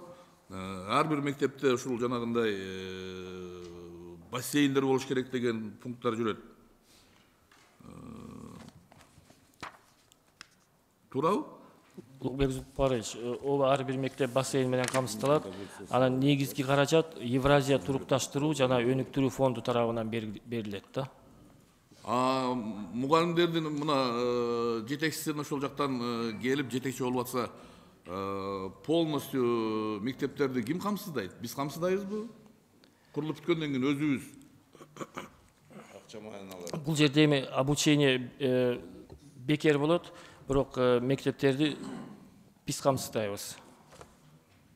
Кайсы райондун мектебинде мамлекет курган платный мектептер бар? Мектеп өзү бизде билим берүү бекер да. Азыркы учурда ошо ар бир Ош область, Ош шаарында платный частный мектептер бар. Ал жеке мектептерди адамдар өздөрү салып, сиз алар жөнүндө мындай неме кылбай эле коюңуз. Бул ишкерлер салган мектептер, бул мамлекетке жардам. Ал башка. Мен мына биргелешкен мектепти айтып атам. Толук кыргыз тарап камсыздайбы кийин? Жок, азыркы учурда мына Газпром эле бизде частный элдер өздөрү төлөшөт, калган бул 9 мектеп. Финанс министрлигинин келишимге кол койгон билим берүү министри, келишимди алып келген билим берүү министри бул келишимди пункттарыны кандай экенин дагы түшүнбөй атат да өзүчө. Азыр мындай болуп атат да, кыргыз тарап негизинен ошо коммуналдык чыгымдарды, бул жерде электр менен жабдуу, суу менен жабдуу, жана суу берүү, байланыш кызматтары, интернеттерин полностью биз тараптан каржыланат. Урматтуу Уланбек Эсенбекович, комитетко мен ойлойм, мен комитет мүчөсү эмесмин, бирок бул мыйзамды колдош керек. Эртеге жогорку кеңешке келгенде даярданып келиңиз. Эгерде даяр болсоңуз, ушуну даярдаган, ушуну окуган орун басарыңызды ала келиңиз. Мындай болбойт. Бул мыйзам момундай суроолорго ушундай туура эмес жооп менен өтпөй калышы мүмкүн. Эң керектүү мыйзам. Эң керектүү келишим бул. Акыркы жылдардагы ушул Россия менен Кыргызстан ортосундагы. Мен берген суроолорго так жоопту ала келиңиз, бул суроолорду мен сессияда дагы берем сизге. Рахмат. Рахмат. Андан кийинки сөз Жылдыз Эсенбековна сизде. Рахмат. Уланбек Кеңешбекович, Нарын областында, Нарын шаарына караш, Нарын областында Кеңеш айылында канча тургун бар? Кечиресиз. Эсенбекович. Кечиресиз, канча эмне бар? Кеңеш айылынын тургунунун саны канча? Кандай Кеңеш айылы ошо Нарын шаарына дагы жакын жайгашат, Кеңеш айылына да, башка айылдарга да. Ошондуктан башка айылдардан дагы келип окуганга мүмкүнчүлүк болсун деп. Ортосу канча чакырым Нарын шаары менен Кеңеш айылынын ортосу? Бул жерге тилекке каршы мен өзүм бара алган жокмун, себеби бул учурда ошо өкүлдөр менен министрдин орун басары барып келип атты. Мен билишимче, Кеңеш айылы менен Нарын шаарынын ортосу бүтө эле алыс. Мен Нарында билем. Анан ошо силер кайсы принциптер менен тандадыңар да? Ошо 3 гектар жер болуш керек эле, суу анан электр энергия камсыздануу болуш керек деп эле ошон үчүн тандадыңарбы? Сандын, кишинин санын, окуучулардын санын эске алган жоксуңарбы? Эске алынды, бирок бул жерде ошо Нарын шаарында 3 гектарга жакын жер бере алышкан жок. Ошондуктан ушул айылды сунушташты. Бул школа, интернат школа болот, школа-интернат болот. Жок. Кадимкидей эле. Балдар келип кетип туруш керек. Балдар келип кетип турат. Төрдөлүдө турат го жатаканада, жокпу жатакана? Жок, айтып жүрөм. Анда школьный автобус менен камсызданып бересиңерби? Камсыздап. Буюрса камсыздалат. Азыр бул маселелер каралууда. Рахмат. Рахмат, урматтуу депутаттар. Эгер каршы болбосоңуздар, ушул суроолордун көбү жоопсуз калып атат да. Руслан Сатылганович, сиз толуктап мындай айтып койбойсузбу? Жанатан бери сөз сурап аттыңыз эле. Саламатсызбы, урматтуу депутаттар. Финансы министринин орун басары Татиков Руслан Сатылганович, Улукбек Зулпукаровичтин маселеси боюнча, суроолору боюнча кыскача. Бул деген жалпы келишим. Азыркы биякта суммасы эч нерсе жазылбайт. Эгерде макулуңарды берсеңер, бул андан министерство, Россиянын министерство просвещениясы Евразийский фонд стабилизации и развития акча берилет. ЕФСР бияка келип туруп бизде тендер өткөзүлөт. Тендерде биздин кыргыз жарандары да, Россия жарандары жана башка жарандары катышууга мүмкүн. Уткан компания ушул мектептерди курат.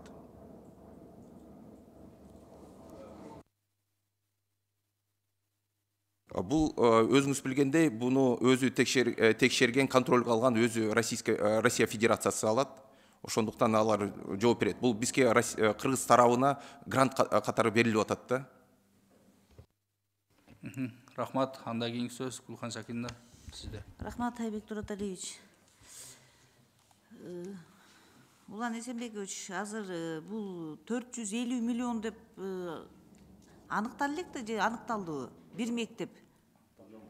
Сиз Руслан Сатылганович, сиз айтып атасыз. Бул болжол менен, бул Россия тарабында өзүлөрү бияка келишкен, болжолдоп санашкан. Болжолду. Болжол. Аны канча кетерин биз да билбейбиз, өзүлөр тендерди өткөзөт, тендерден кийин биз билебиз. Аяка кыргыз жарандары дагы, россиялык жарандар дагы катышат, кими суутса ошолор салат экен. Каржыны ким, алар эми акча бөлөт да ошого, ким уткан фирмага или салуучуларга туурабы? Аны каржы маселесин кайсы тарап эме көзөмөлгө алат? Мен буга чейин айтылгандай Евразийский фонд стабилизации и развития дейт. Ошо ЕФСР деген. Ошол аркылуу каржыланат. Мөөнөтүн канчага деп атат?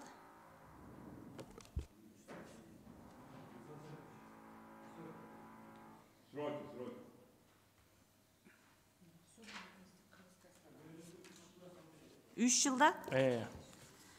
Жакшы, ар бир мектептерде 1224 орунга чейин деп атпайбы? Бул бир мектепте 1224 орун болобу же? Ошо максималдуу түрдө 1224, а так 1200 саналган да. Ар бир мектепте. Ар бир 9 мектеп болсо 9 мектепте тең 1200-кө эметип алышат, 1200. Болжолдуу түрдө. Могу мисалы үчүн азыр кесиптештер айтып атпайбы? Мисалы үчүн муну азыр 9 мектепти силер бизге долбоор кылып алып келдиңиздер да, Ошко деп атасыздар, Бишкекке деп атасыздар, анан 7 областка деп, Ооба.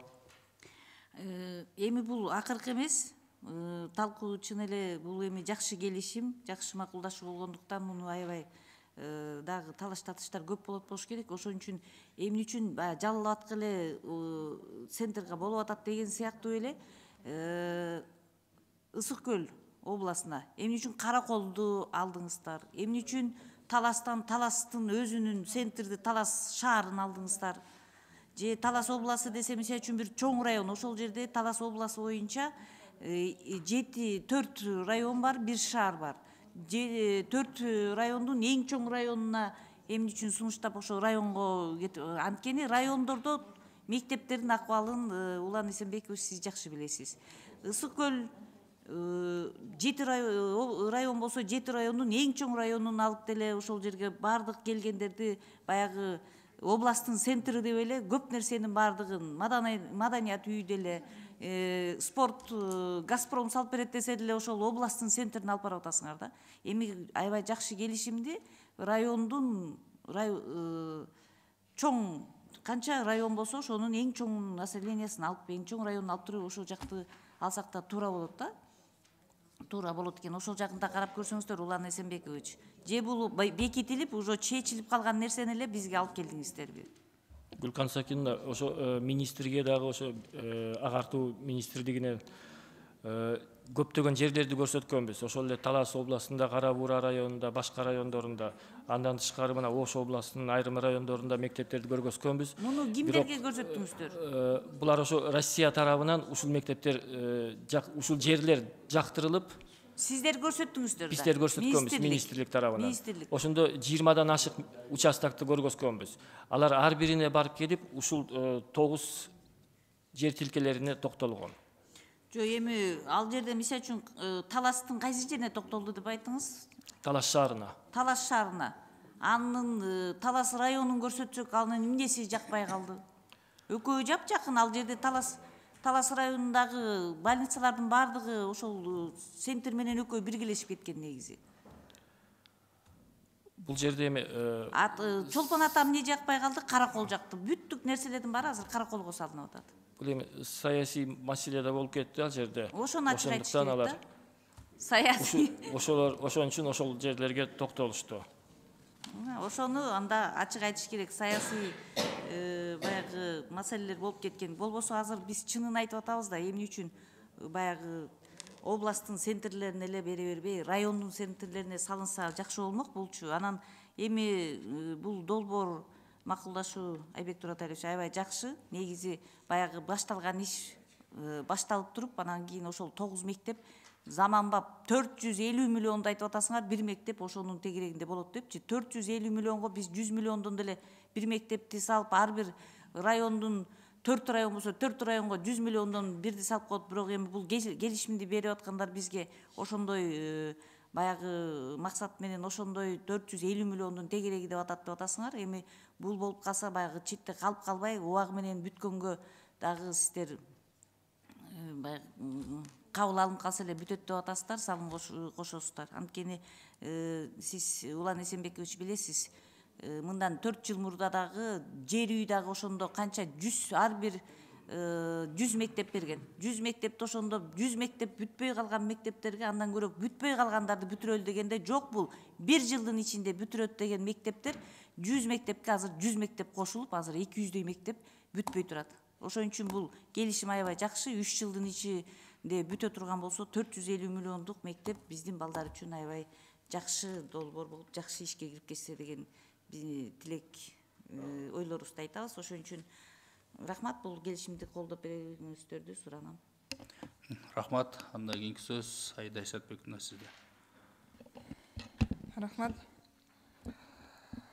Улукбек Эсенбекович, албетте бул мыйзам долбоорун алып келип атканыңызды биз эки колдоп колдойбуз. Бирок ошо айта турган нерсебиз көп айтып атышпайбызбы, мынакей сиз айтып атасыз да, бул деген орус тараптар акчасын бөлүп берип атканга жараша биз да алардын ошо айткан сөздөрүнө, алдын берген списогуна макул болуп атабыз деп, каржынын бөлүнүп атканына. Мен тактап кетсем, мынакей келишимдин 3-пункттун 3-беренесинде жазылып турат да, что орусча жазылып турат, эми прочитай орусча. Электро- и водоснабжение, получается, обеспечивается со стороны Кыргызской республики. Так же, как и участок земли, да, мы выдаем. Ушундан улам суроо да, сиз деген докладыңызда айтып кеттиңиз, бардык каражаттын бардыгын ошо орус тарап алып атат депчи, ошо 450 миллионго кирет деп. Если электричество и водоснабжение, это получается от нас, мы предоставляем, то какая сумма из бюджета будет выделена? Это, наверное, вопрос к вам, да, Руслан Мурза?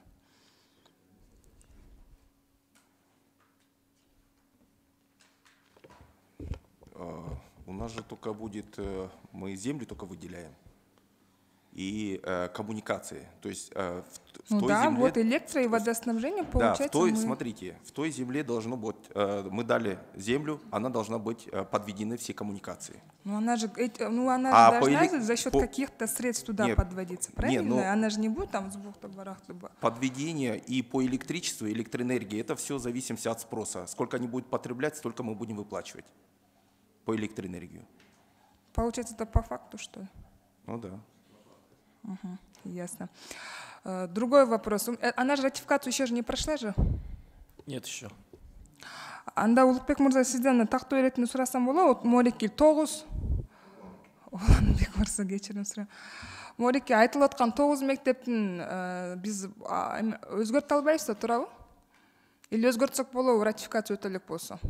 Ошо бир нече жолу министр өзү да келип кетти, биринчи орун басары да келип кетти, Евразия турукташтыруу жана өнүктүрүү фондунун жетекчиси келип кетти. Ошо ар бир мектепти, ар бир жер тилкесин карап жактырып, ошо өзгөртүүгө мүмкүнчүлүк жок деп. Бул ошо кыскача айтканда өзгөрткөнгө болбойт экен да азыр. Бир нече айдан бери такташып келаткан нерсе да.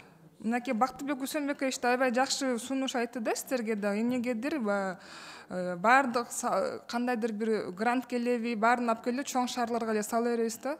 Ошол эле убакта ошо тоолуу, отдаленный райондар калып кетип атат дегенчи. Анан сиздерге да сунуш катары сиз айтып атпайсызбы, мынакей буйруус алдыда дагы канча бир 20 мектебибиз бар деп атасызбы? Бул жерде Астафа фонду, Иман фонду менен сүйлөштүк. Азыр ошолорго тизме даярдап атабыз. Ошо ар бир фондго 20 мектептерди ошо айыл жериндеги алыскы райондордогу мектептердин тизмесин берели деп. Ошол эле бала бакчалардын тизмесин. Түшүнүктүү. Можно я вопрос задам вне законопроекта, получится? Да, министру. Улукбек Үсөнбекович, айтсаңыз, мынакей Я извиняюсь, просто, да, у меня астигматика, я не этот, аябай ичке жазылып калыптыр. Уланбек мырза, акыркы күндөрү бизде жанагы мектептерди эвакуациялап, жанагындай бомба салуу деп эле көп болуп атат да. Өткөн жумадагы 33 мектепти ошону чыгардык. Ага чейин да мынакей мен чоң тиги жыйында да ошо жогорку кеңештин жыйында мен МВДга да айттым эле сураныч менен. Канча бир катар көп өткөндө билесизби, жаңы жылдын алдында да көп деген мектептерибизде ошондойлор болгон да. Анан мен ойлоп атам да, ошол жана айтып атпайсызбы, биз бомба бар экен деп, как сказать, неправильную информацию дают. Возможно, это наши те же самые наши подростки, школьники, да, просто балуются. Ошону да биз маалымат берсек болобу, болбойбу, такталдыбы, такталган жокпу, аныктадыбы, аныкташкан жокпу, ким ошол туура эмес маалымат берип аткан киши табылды, табылган жок, ошондой информация берсек болобу, болбойбу? Анткени бул уже мындай, кандай десем, көнүш атат болуп алды да. Оюнчук катары эле бул мектепте или бул жакта бомба бар да эле элдин баарын эвакуациялап, жолду жабып, ата-энелердин баарын жумушунан сүйрөп чыгып эле, балдарды ошо мустакта да эшикке чыгарып, мугалимдер ызы чыгып жүрөт да, кичике балдарды нары чуркатып, бери чуркатышыпчы. Анан ушул жөнүндө бир кандайдыр бир иш алып баратасыңарбы? Бул эми тийиштүү маалыматтарды ошо тийиштүү органдар бериш керек. Биз болсо ошо ар бир мектепте видео көзөмөлдү жүргүзүүнү должны обязательно усилить. Андан тышкары ошо охранный агентстволорго, мугалимдерге, жетекчилерге, мектепке ким кирип атат, ким чыгып атат, ошонун баарын көзөмөлдөп туруш керек деп ошондой иштерди жүргүзүп атабыз. Жок, айтсаңыз, мурда дагы жаңы жылга чейин да калп айтпасам 4 мектеп бош керек эле, которые вот тоже говорили, что есть заложенность бомба депчи. Ошонун алыкташтыбы? Өзү ким ошону чалып, ким айтып атат, ошондой информация берип атканды? Азыркы бул жөнүндө маалымат бизге берилген эмес, анан ким экенин айтылган эмес. Биз бирок кат жөнөткөнбүз. Түшүнүктүү, рахмат. Рахмат, урматтуу депутаттар. Бакытжан, сизде. Кечирим сурайм. Экинчи жолу. Чындыгында, Улан Эсенбекович, сиз мындай кылсаңыз болмок. Өзүңүз сөздү көп айттыңыз. Урматтуу депутаттар, мына келишимди ратификация кылып берсеңер, калганы баардыгы кийин чечилет депчи. Азыр баардыгын айтып алдыңыз. Справка обоснованияда да жазып алыпсыңар, бүт баардыгынчы. Мына жерде депчи. Силерге келишимде так жазылып атат. 1224 орунду мектеп депчи. Бүт жерде мына көрүп атам, 1200 деп жазып атасыңар. 24 каяка кетип атат? Муну карап чыккыла. Мен силерге айтып коеюн, муну өзгөртсө болот, урматтуу депутаттар. Өзгөртсө болот буну. Окончательно эмес бу. Ошондуктан сессияга жакшынакай болуп даярданып келиңиз мына. Муну суроолордун баардыгы эми чыгат.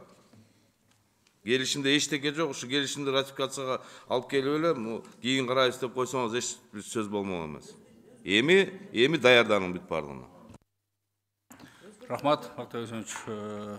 Урматтуу депутаттар, суроо жок болсо мен дагы бир-эки тактоо иретинде. Улан Эсенбекович, азыр мына жогоруда биздин кесиптештер эң туура маселелерди көтөрүп, жана туура сунуштарды берди. Кийинки жыйынга чыгарда bir жакшыраак даярданып келсеңиз, анткени кээ бирки суроолор жоопсуз калып калат. Анан кээ бирки берген суроолоруңузга караганда азыр жерлерди тактаган мезгилдерде азыр кесиптештер берген суроого мен барбадым эле, мен билбей калдым дегендей жооп болду да. Сиз азыр мына алдына жакшы планды коюп атасыз, башка бир фонддор менен да мектеп салуу боюнча. Ошолордун дагы кайсыл жерге так даана керек экенин өзүңүз көзөмөлдөп тактасаңыз, анткени мына сиздин жообуңузга караганда сиздин барып келген замдарыңыздан сизге толук кандуу маалымат бербегенин азыр мына сиз өзүңүз тастадыңыз да. Мен барбадым эле, тиги барды эле деп. Ошондуктан туура маселелерди көтөрүлдү. Кээ бирки жерлерде мына керексиз жерге дагы салынып калган мектептер бар экенин биз билебиз да барыбыз. Кайсыл жерге чыныгы керектүү жерлер калып кетип атат. Ошондой болбосун. Ошондуктан кийинки салына турган мектептердин дагы жакшы көзөмөлгө алсаңыз. Ошол эле мезгилде мына биз айтып кетет элем, эми акча 450 миллион бөлүнсө жакшы, бирок ошого жараша сапаттуу. Ошол акчанын кеткенин дагы өздөрү контролдогон менен мен сунуш кылат элем, урматтуу финансы министрлиги. Сиздер жактан дагы бир мындай тактоо иретинде бир өзүбүз үчүн көзөмөлдөө болсо. Анткени ошончо акча бөлүндү деп, балким анчалык деңгээлдеги сапаттуу мектеп курулбай калышы мүмкүн. Ошол жагынан карап койсоңуздар, анда урматтуу депутаттар, башка эч кимде суроо жок болсо, комитеттин чечимин окуп коеюн. Кыргыз Республикасы Министрлер Кабинети менен Россия Федерациясынын өкмөтүнүн ортосундагы Кыргыз Республикасында орус тилинде билим берүүчү биргелешкен билим берүү уюмдарын куруу, түзүү жана иштетүү шарттары жөнүндө макулдашуунун долбоору жактырылсын. Экинчи, ушул чечим Кыргыз Республикасынын билим берүү жана илим министрлигине жиберилсин. Аталган мыйзам долбоорун доошко коем. Ким макул? Калыс, каршы жок. Ушул мыйзам долбоору боюнча чакырылгандар бара берсеңиздер болот.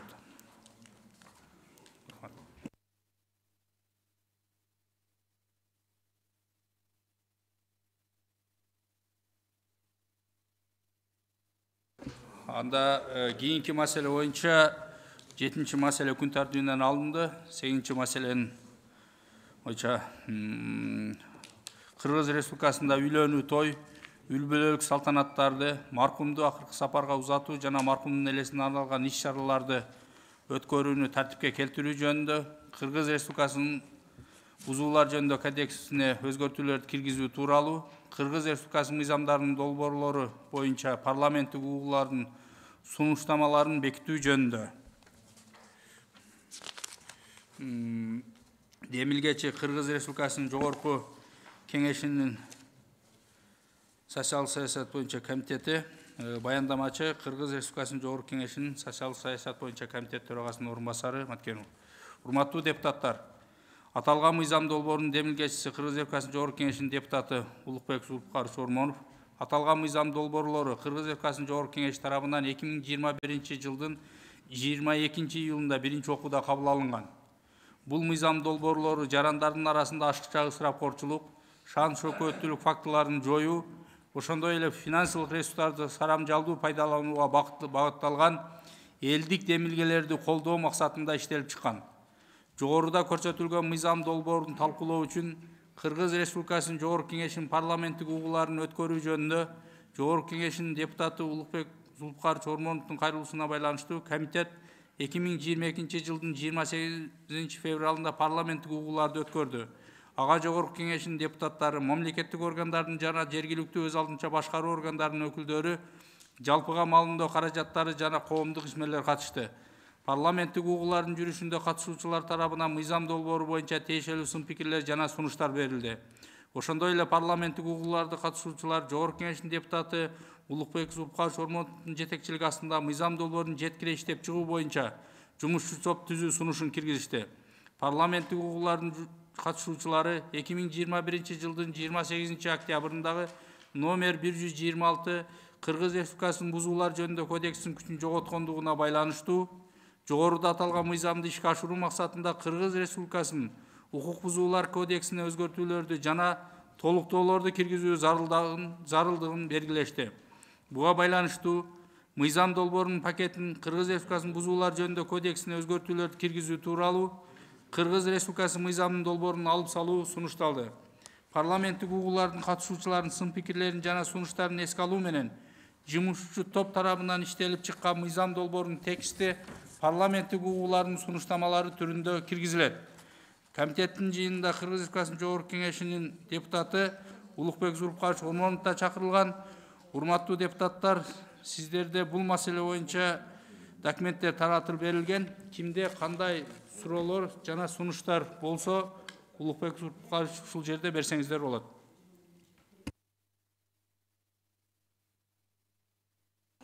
Элмизар Акыч, сөз сизде. Урматтуу Улукбек Зулпукарович, керектиги эмнеден жаралып калды ушул мыйзамды? Бул баяндамада көрсөтүлгөн, негизинен бул элдик демилге жерлерде өзгөчө сыртта жүргөн биздин жаштарыбыздын кайрылуулары негиз болуп, бул мыйзам долбоору талкууга коюлган, коомдук талкууга 21-жылы май айында. Чындыгында кээде биз ушул өтө ашыра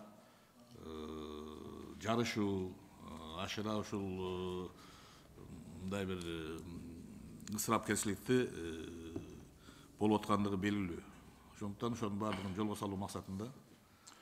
Элдик демилген дегендер бир жерде такталганбы, бардыгы?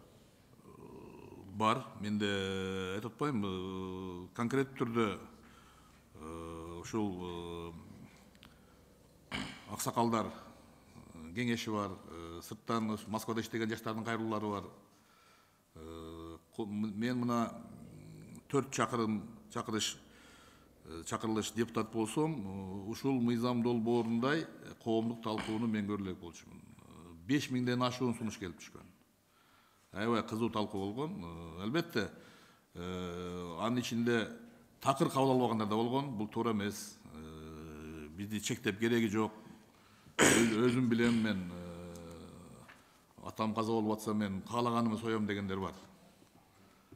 Бирок ушул коомдук талкуудан кийин, Жогорку Кеңеште биринчи окууда кабыл алынгандан кийин парламенттик угууда дагы бир канча сунуштар болуп, өзүңүздөр жакшы билгендей, былтыркы жылы президенттин жарлыгы дагы чыкты. Ушул иш-чараларды жөнгө салуу боюнча. Азыр биз ошол толук иштеп чыгып, көптөгөн сын пикир эмнеден болгон? Алыскы жерлерде кандай болот деген сын пикир болгондон кийин биз азыр киргизип атабыз ушул жергиликтүү өзүн өзү башкаруу уюмдарынын, органдарынын уставтары бар. Бул элдик жыйындар ошого сунуш берип, ар жерде өзүнүн шартына жараша элдик жыйындардын, элдин сунушу менен эске алынат. Могул жерде сандар турат да, урматтуу Улукбек Зулпукарович. Үйлөн үлпөтү 300 адамга чейин, калган той топурлар 200 адамга чейин. Ушул сан каяктан чыгып калган элдик демилге? Элдик демилгеде сунуштарда 100ге чейин болсун дегенге чейин болгон сунуштар. Бирок жалпысынан биз ушул талдап чыкканда жерлерде ушул мындай айылдын эли тойлорун ушул 300 кишиден ашуун көпчүлүк учурда катышпагандыгы белгилүү. Бул жанагы калган дегени бул үйлөнүү үлпөт тою. Үй бүлөлүк мааракелер бул жана юбилей, бизде аябай тойлор көп го. Бешик той кылабыз, башка той кылабыз, бул кички салтанаттарга ошол 200дөн ашпасын деген сунуш берилди. Рахмат. Андан дагы бир суроом. Колонна дейт, 3 машина. Бул дагы өзүңөр билгендей өзгөчө бізде түштүктө атайын 20дан ашуун окшош машиналарды коюп алышып, алардын расходу эле бир үйлүк да өзүчө.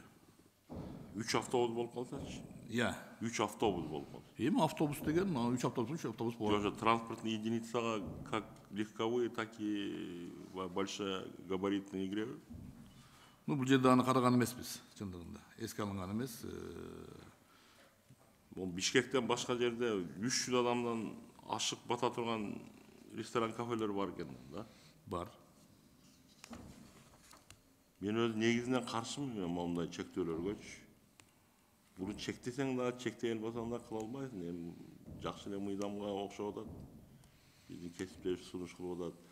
Ол жерде дагы сааттары коюлуп калыптыр да, 18-ден 22-ге чейин. Бул сааттагы ошол сааттагы коомдук талкууда, анан кийин парламенттик кылууда сунуш кылынган. Кээде жумушчу күндөрү тойлор түнкү 12-1ге чейин болуп атат. Могу жадалоо кандай болуп калат? Жоопкерчилик кимге жатат эми? Бул айыл өкмөттөргө жүктөп коебузбу? Эгерде ресторан, кафе болсо сиз угуп туруңуз. Ресторан, кафе болсо ресторан, кафенин администрациясына жүктөлөбү? Же болушу той берип аткан адамга жүктөлөбү? Что-то мында кызыгып кетпегендей болуп атабызбы? Ушунун ичине кирип кетпедик. Бул жерде жанагы кодекс жокко чыккандыгына байланыштуу биринчи ошол сунуштар кирген болчу. Азыркы мыйзамда жазалоо жөнүндө неме алым салынды. Жоопкерчилик жок. Ооба, мындай жоруктарга киргизип атпайбызбы? Аны киргизиш керек, азыр кирелек пока. Анан акыркы суроом Улукбек Барыч. Ол жерде жакшылыкай жазылып турат да, мен түшүнүгүм боюнча баягы өлүм житимде баягы мал союуну жергиликтүү бийлик тактайт, аныктайт. Аларга ким берет андай? Элдик жыйын атайын жергиликтүү бийликтин уставтары бар. Мисалы үчүн президенттин жарыгынан кийин көптөгөн жерлерде элдик жыйындар болуп, ар бир жерде өздөрүнчө сунуштарын беришти. Анда ар жер, мен түшүнүгүм боюнча ар жерде аркылуу болот экен да. Туура элдик жыйын мисалы үчүн 5 мал сой десе сое берет экен да. Эми 5 мал сой деп мен мисал айттым, мен сизди кичине күлдүрөйүн деп айттым болгонунда. Эми мен ойлойм андай нерсе жарлыкта дагы конкреттүү көрсөтүлгөн. Биз мыйзам менен дагы муну эми так ошо элдин өзүнө коюп атабыз да. Булар анан өздөрүнүн кызмат абалынан кыянаттуу пайдаланып кетпейби? Тиги Ормоновго, же Сатыбалдиевго, же Сыдыковго деп башка нерсени коюп саны боюнча. Жок, бул жерде адамга эмес, айтып атпайбы, жергиликтүү ошол айыл өкмөттүн элдик жыйыны ошондо бекиткенден кийин, чечим чыгаргандан кийин жергиликтүү кеңеш бекитип бериш керек муну. Ошондо уставга кирет. Ал туруктуу бардыгына тиеши болот да. Же ар бир учурду жок. Ар бир жергиликтүү ошол айыл өкмөттүн же болсо айыл өкмөттүн элинин элдик жыйынынын чечимин айылдык кеңеш бекитип берет. Эми сиз тажрыйбалуу инсансыз, тажрыйбалуу депутатсыз, балким бул туурадыр. Балким туурадыр. Подслово балким. Рахмат жок. Рахмат. Андан кийинки сөз суроо үчүн Бактыбек сөз сизде. Рахмат, Айбек Тураталиевич. Улукбек мыйзам чындыгында жакшы. Мен өзүм күбө болгом. Тажикстанда ушундай мыйзам көп жылдан бери иштеп келатат. Бул анын үстүнө элди дагы тартипке чыгарат экен. 6-га чыкырса 6-га келет экен, 9-да кет десе 9-да кетет экен. Муну өзүм ошоңо күбө болгом. Биздикилер 6-га чыкырсаң 9-да келет да. Эми кичине тартип болсо керек. Мен мына жерде бир нерсени көрбөдүм да. Куран окутууну көрбөдүм.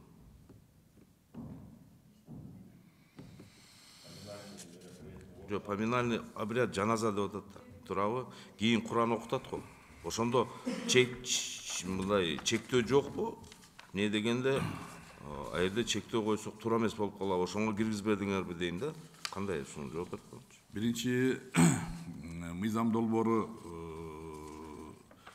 биринчи вариантында чектөө бар болчу. Жаназага чектөө жок, Куран окутууга чектөө коюлган болчу. Бирок кийин ушундай сын пикир катып айтылгандан кийин бул чектөө алынып салынды, чектөөлөр тойго гана калды. Экинчиси көпчүлүк ушул маселени талкуу учурунда эмне тойго дагы эчтеке сойбой коебузбу дегенде айтты, тойго мисалы үчүн адам даярданат. Даярданып той кылам деп, ошондуктан тойго дагы мындай чектөө жок. Мал сойгонго башкага. Ал ошол чакырган адам санына жараша кандай бодо мал соёбу, жылкы соёбу өзү билет ал жагын. Жок, ошондо Куран окутууга чектөө жок да? Чектөө жок. Санына дагы чектөө жок, малына дагы чектөө жок, туурабы? Же кандай? Эми муну жанагы айтып атпаймынбы? Биз ошол жергиликтүү бийликке берип атабыз да, жергиликтүү бийлик өзү элдик жыйындын чечими менен чечиш керек мында. Атайын 7 пункттагы көп нерсе салынып туруп, ушул органы местного самоуправления ошол элдик жыйындын жергиликтүү кеңештин депутаттарынын чечимдери менен уставына өзгөртүү киргизсин деп сунуш берип атабыз. Президент, анын баарын түшүнүп турам. Бизде жергиликтүү бийликтин бир жаман өнөкөтү бар да, шапкасын алып кел десе башын алып келет да. Ошондуктан мыйзамга да киргизип койсок жакшы болмокпу дейм да, мына Куран окутуу жөнүндө чектөө жокпу же чектөө барбы депчи. Эмне дегенде мен баягы жарлык чыккандан кийин Ноокен районунун акимчилигинин токтому чыккан да. Жарлыкта жок нерселер, баягы тыюу салынган нерселер, жок тыюу салынбаган нерселерге чейин тыюу салым салган да. Мен ошондуктан коркуп атам да, могу жергиликтүү бийликке бергенибизди өзүңүз билесиз. Жергиликтүү бийлик дагы өтө мындай да. Азыр элди ким башкарат? Молдолорубуз. Ошо молдолор көп нерсеге каршы да. Анча-мынча салттарыбыз деле бар да. Ошондуктан жергиликтүү бийликке бербейли ушу мыйзамда жазып койсок, мына саатына чейин чектөө киргизип атпайбызбы? Ошону жазып койсок жакшы боло белет дейм да. Кандай дейсиз? Бактык Сөөнүч, айтпайбы, мыйзамдын долбоору жазылганда биз ошол так жазган болчубуз. Кийин ушул коомдук талкуудан кийин, парламенттик угуудан кийин жана түзүлгөн атайын комиссия менен өзгөргөн мыйзам бул. Сунуштар. Биринчи варианты менен кийинкилерин салыштырып туруп, сиз берген сунушту кошуп койсок болот. Мен ага каршы эмесмин. Баягы өзүңүз билесиз, бул салт да. Ошо тойго деле себет көтөрүп барышат, өлүмгө деле себет көтөрүп барышат. Ошонун баардыгын жокко чыгарып, мына Кара Суу районунда билесизби, баягы чектөөлөр киргенде. Ошондо баардыгын туруп алып эле сен алып барбайсың, киргизбейсиң деп, эл туруп алып баягы өздөрүнчө бир комитет түзүп алышыпчы. Ошолар болбосун деген эле баягы тилек да. Эмне дегенде жергиликтүү баягы бийлик элдин баягы анча-мынча молдолордун поводусуна кетип калат да. Ошондуктан мыйзамга киргизип койсок жакшы болот эле ушунун баарынчы. Так ясно жазылганчы, эч кандай уставы жок эле. Мына мыйзам ушунга баш ийгиле бүттү депчи. Ошол эле калат элек, башка суроом жок. Рахмат, Бактык Үсенович, негизи жерлерде көпчүлүк өзгөчө түштүктө жарлыкка чейин эле элдер өздөрү чечип кабыл айылдар бар, өрөөндөр бар, ушундай биз өзүбүздүн ошол себеттерди жокко чыгаруу, башка аракетин эл өзү көрүп келатат мунучу. Толук кээде ошол 3-4 жыл иштеп андан кийин кайра бузулуп кетип атат. Себеби бир кыйын чыгып, мен иштекеге баш ийбейм деп кетип атат. Ошондой баш ийбөө болбош үчүн бир мыйзам чыгарып атабыз да, ошто мыйзам менен болсун деп бардыгынчы. Ошол иретинде жазып койсок жакшы болот да. Мейли, эске алалы, сунушту бериңиз. Мен каршы эмесмин. Рахмат. Дагы кимде кандай суроо сунуштар жокпу? Улукбек Зулпукарович, азыр мына сиз өзүңүз Бактык Үсеновичке жооп берип айттыңыз да, кээ бир жерлерде кайра эле ал тартиптер бузулуп кетип атат деп. Сиз айтып атасыз, жергиликтүү бийлик органдарынын өздөрүнүн чечими менен алар ишке ашырат депчи. Биз эми туура эле сунушта мен дагы айтат элем Бактык Үсенович. Анткени биз мыйзам менен четко кылып коюшубуз керек. Биз азыр мыйзамды өзүбүз демилгелеп туруп, кайра иштөө тартибини жергиликтүү бийликке оодарып коюп атабыз да. Анткени мынакей сиз айттыңыз, ар бир айылдар өздөрүнүн кеңешинде, жыйынында кабыл алган деп. Ошонун айынан көпчүлүк пикир келиштиктер ошондон чыгып атат.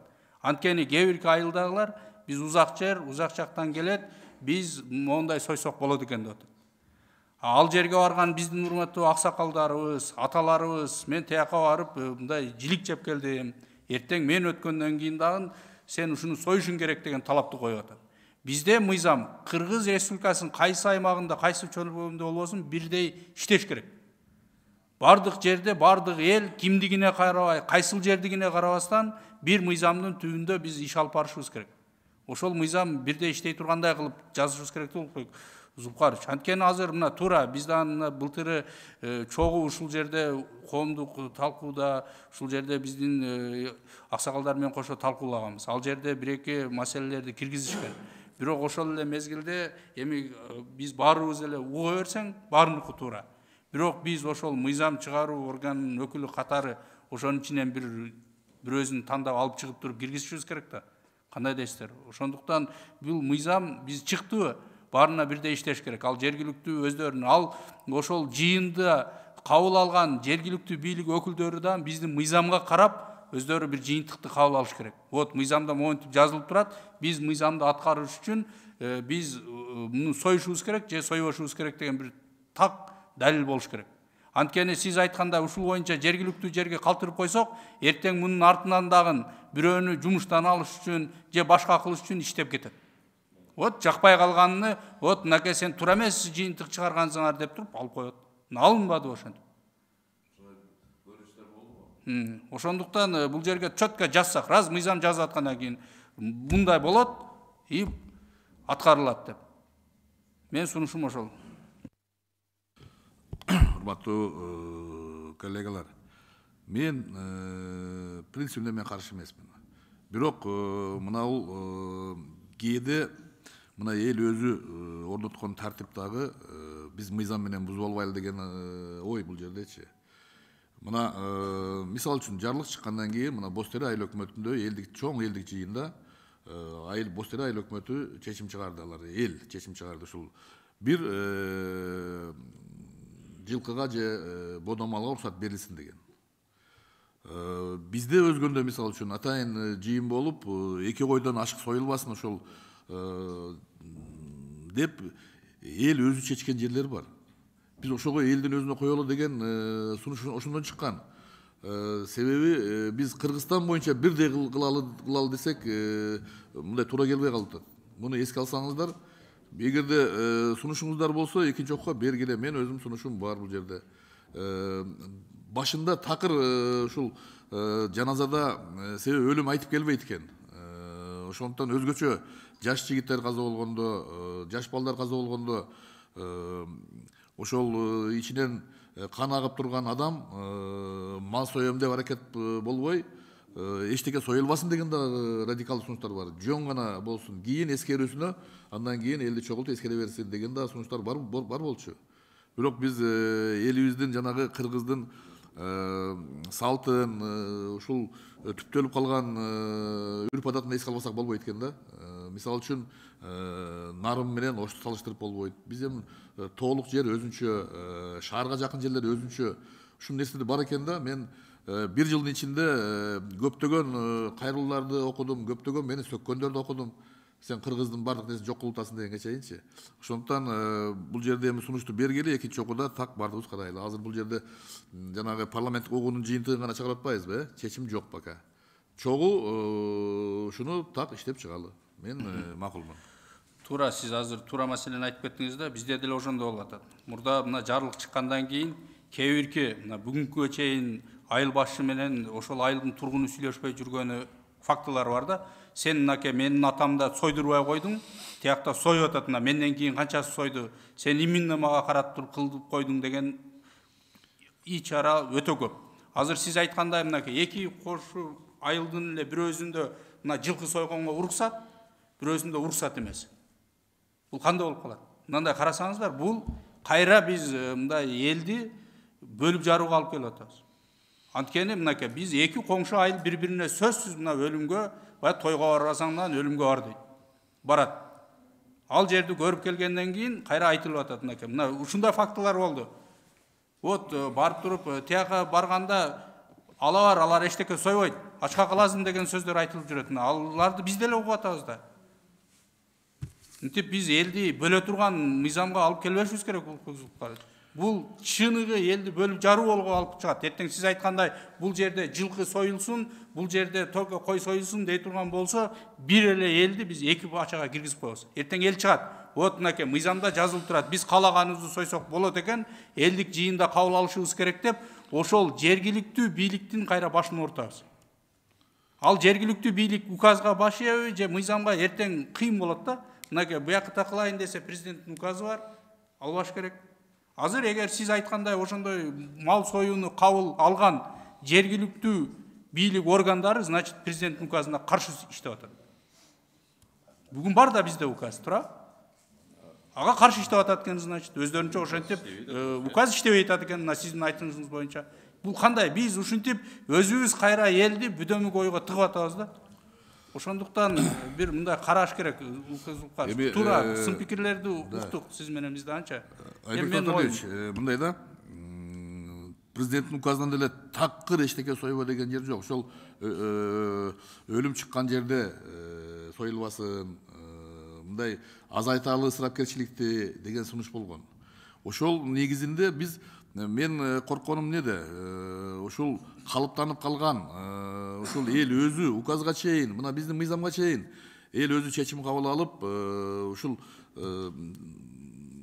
ашча чыгымды азайтабыз деп кабыл алган чечимдерин мыйзам менен биз жалпыга бирдей болсун, бирден мал союла берсин деп туруп жазып туруп кайра бузуп албайлы деген коркунуч бар. Мен ошого атайын, бул жанагы жергиликтүү бийликке берели, элге берели деген сөз кайдан чыккан? Ушул көптөгөн талкуу ар кандай, эми бир айылга эмес кепчи, себеби бизде айыл өкмөт деген бар да. Айыл өкмөттүн элдик жыйыны ошол 5-6 айылдын, ошол кошун айылдардын чечими бул. Бирге эмчи, ооба. Жок, мен чемим, ар бир айыл өзүнчө чечим чыгарбайт. Бул жерде ар бир айыл өкмөт элдик жыйынын чечими менен жергиликтүү кеңештин депутаттары бекитсин. Алардагы өзүнчө жоопкерчилик бар алардагычы. Жергиликтүү депутаттар, аларды эл шайлаган ошол жердин эли. Алардагы өзүнчө ушул чечимдерини мыйзамга ылайыктап кабыл алсын деген сунуш менен берилген пункт өзгөрүү кирген. Айтып атпаймынбы, биринчи долбоордо өтө катуу сунуштар болгон. Мен өзүм жанагы коом талкууга чыкканда айтып атпаймынбы, көп каршы пикирлер болгон, көп колдоолор болгон. Муну колдогондор да көп. Чындыгында токтотолу дегенчи. Туура, Улкыбек Зулпукарович, ошол айыл өкмөт деле ошол бир айыл өкмөт менен коңшу болот да, айыл болот да. Туура? Мен ошону айтып атам. Бир айылдын ичинде, айыл өкмөттүн ичинде эмес. Ошол айыл өкмөттүн сөзсүз дагы бир айыл өкмөт коңшусу болот. Экөөнүн ортосунда карым катнашты айтып атам да. Анан кийин мынакей сиз айткандай туура, мындай чектеп өзү калыптанып калды. Бирок калыптанып калган нерсени биз азыр кайра бузуп албайлы дегениңиз эң туура. Анткени кээ бирки жерлерде туура ысырапкерчиликти токтотуш үчүн болуп атат. Бирок мен ойлойм, мынакей баарыбыз Кудай буйруп жашасак көрөбүз. Бул мыйзам кабыл алынгандан кийин калыптанып калган жердеги союшту азайткандар кайра жанданат. Мынакей мен ушул сөзүмдү танбайм, кийин ошол мезгил келгенде тастыктап дагы берем. Анткени азыр элдер аргасыздан Кыргызстан боюнча бирдей иштеп атыптыр. Биз мыйзамга баш ийишибиз керек деген ой менен жергиликтүү бийлик өкүлдөрү дагы ошентип элди ынандырып келейтат. Мына биз дагы ошо элдебиз. Барып ынандырып, кой, сен бузба. Эртең чыккандан кийин мына айтылды, каалагандар сойсо болот экен деп эл кайра көтөрүп чыгаттан, кайра ушул маселе өтө көп талкууга алып келет. Себеби ар бирибиз мына биздин сиз айткандай салтыбыз, маданиятыбыз, үрп адатыбыз бар экен. Биз бая тирүүндө сыйлабай, өлгөндөн кийин бардыгыбыз батыр болуп чыгып атабыз. Ой, мен мынаны союшум керек, жок болсо да менин атам өлдү, мен союшум керек, менин мынча кудам бар, менин тигим бар деп. Тирүүсүндө мону кылып кой деп, тирүүсүндө кабар албаган балдар көрүп атабыз да баарыбыз, турмуш көрсөтүп атат. Кайра чыгып, мынаны кылышым керек дегенге чыгат да. Ошондуктан туура эгер бир меме болсо, анда бир сунуш сиз айткандай ошо жергиликтүү кеңештер, жергиликтүү эл, значит, мына мыйзамдын маңызы ким кайсынга акылы жетсе, мындай кадыры жетсе, баркында күчү жетсе, ошону сойзун дегендей болот экен да, түбү келипчи. Туура, Улкыбек Зулпукарович? Туура. Эми биз баарыбыз жалпы эл деле көрүп турат, өзүбүз да түшүнүп атабыз. Негизинен миңден киши чакырып той кылгандагы чоңдор, адам өлгөндө 5-6 жыл сойгондагы чоңдор. Бул мыйзам өзү чоңдорду чектөөнүн аракети уштап элди бузбаш үчүн. Ошол колунда барларга, чоңдорго теңелемдеп, карапайым эл кыйналып атат. Ушул жагынан биз бир чечимге келишибиз керек, урматтуу коллегалар. Эң туура айттыңыз да, мына чоңдор деп. Ошол жергиликтүү кайсыл айыл өкмөттө чоң көбүрөөк болсо, бул мыйзам иштебейт. Мынакей себеби баары келет дагы эртең мен ойлойт. Мына даже айыл өкмөттө эмес, кайсы айылда чоң көбүрөөк болсо ошол айылда союлуп атат. Bir айылда bir мындайракта сойдурбай коюп, кийинкисинде айыл өкмөт өзү сойгон фактылар дагы болду го. Ошол үчүн биз мындай мыйзам болсо баарына бирдей болуш керек. Анан мынтип бүдөмүк кылып мыйзамды чыгарып коюп, кайра элди мемеге алып келбейли. Сөз Бактыбек Үсенович сизде. Маселенин өзөгү чындыгында bir 5-6 жыл мурун чыкканда, мына ар бириңиздин сөзүңүздөрдө жан бар да. Өзөгү эмнеде? Эл бири менен матаңдашып, бирөө 2 мал болсо, ал кредит алып коюп, мен да 2 мал соём деп карызга батып, анан аксакалдар көрүп, ошо карызга батып аткандагы, мындай союп аткандагы, анан ошондо чыкканда ошонун бардыгычы. Мен толугу менен бардыгыңыздарга кошулам, бирокчу ошо экинчи окуугачы ушу мыйзамдын бардыгына тең кылып коюш керек да. Туура айттыңыз, бүт мыйзамды бузган чоңдорбуз. Чоңдор бузат. Өзүбүз тыюу салмайынча айыл жергеси да болбойт да. Ошол эле кандай болбосун, бир жерден Куран окутабыз, айылга барып Куран окутабыз, ошондо биз өзүбүз бузабыз да. Ошонун баардыгын мыйзамга жазып, бардыгына бирдей кылып койсок, мен ойлойм баары жакшы болот депчи. Мына көп жерде, мына ушу Кара Суу районунда деле, биздин Нокен районунда деле көрүп жүрөм да. Эми биздин салтыбызды, үрп адатыбыздычы жоготуп албайлы да. Кудалар келсе, алыстан келет, нарынан келгендери бар, Үскөлдөн келгендери бар. Эми келип алып, баягы кичине ушу бийлик берип койгондойчу, келип алдына туруп бир да мал сойбойсуң дейт да. Эми кантип ушу кишилер алыстан келсе, кичине мал союп туруп кетирбейсиң, туурабы? Мен ошону мына мыйзамга жазып койсок, колун келишинче союп, мына ошо өнөкөт мына азыр анча-мынча тыюулар мененчи ушулар жок болду. Карызга алып, кредит алып, мал соём дегендерчи. Чындыгында оңолуп баратат элде элечи. Бирок мыйзамда бирөөтө жок сойбойсуң деген эмес, мындай колуңан келишинче ошону бир сыйра карап чыгышыбыз керек да. Рахмат. Имзарахович, сөз сизде. Азыр мында айтылып кетти да, тиги чоңдор бузат, чоңдор кылат. Байлар да? Ошону тактап айтсаңар, байлар деп. Чоң эместердин да байлары бар. Чоңдордун да кембагалдары бар. Мал жерде отургандар да чоңдорго келет, бирок булар мал сойбойт. Анан мен тиги тамаша иретинде бир суроо берип коеюн, мен да өзгөндүкмүн да, Жылдыз Эсенбековдун айтып атпайбы, эмне 2 эле кой соесуңар силер депчи. Ошол сиз айттыңыз го, тиги боз териде бир бодо мал же жылкы соет экен. Анан бизде өзгөндө 2 кой дегениңизди бир тактап койсузбу? Ошо каерде соет экен 2 кой? Бирок тамаша суроо, жооп бербей койсоңуз да болот. Мен просто жанымдагы кишиге жооп берип коюшум керек. Ошол эле. Жок, официалдуу суроо бердиңиз, официалдуу жооп беришим керек. Рахмат. Бул ушул биздин азыр Өзгөн районунда Саламалик айыл өкмөтүндө деле союлбай калды.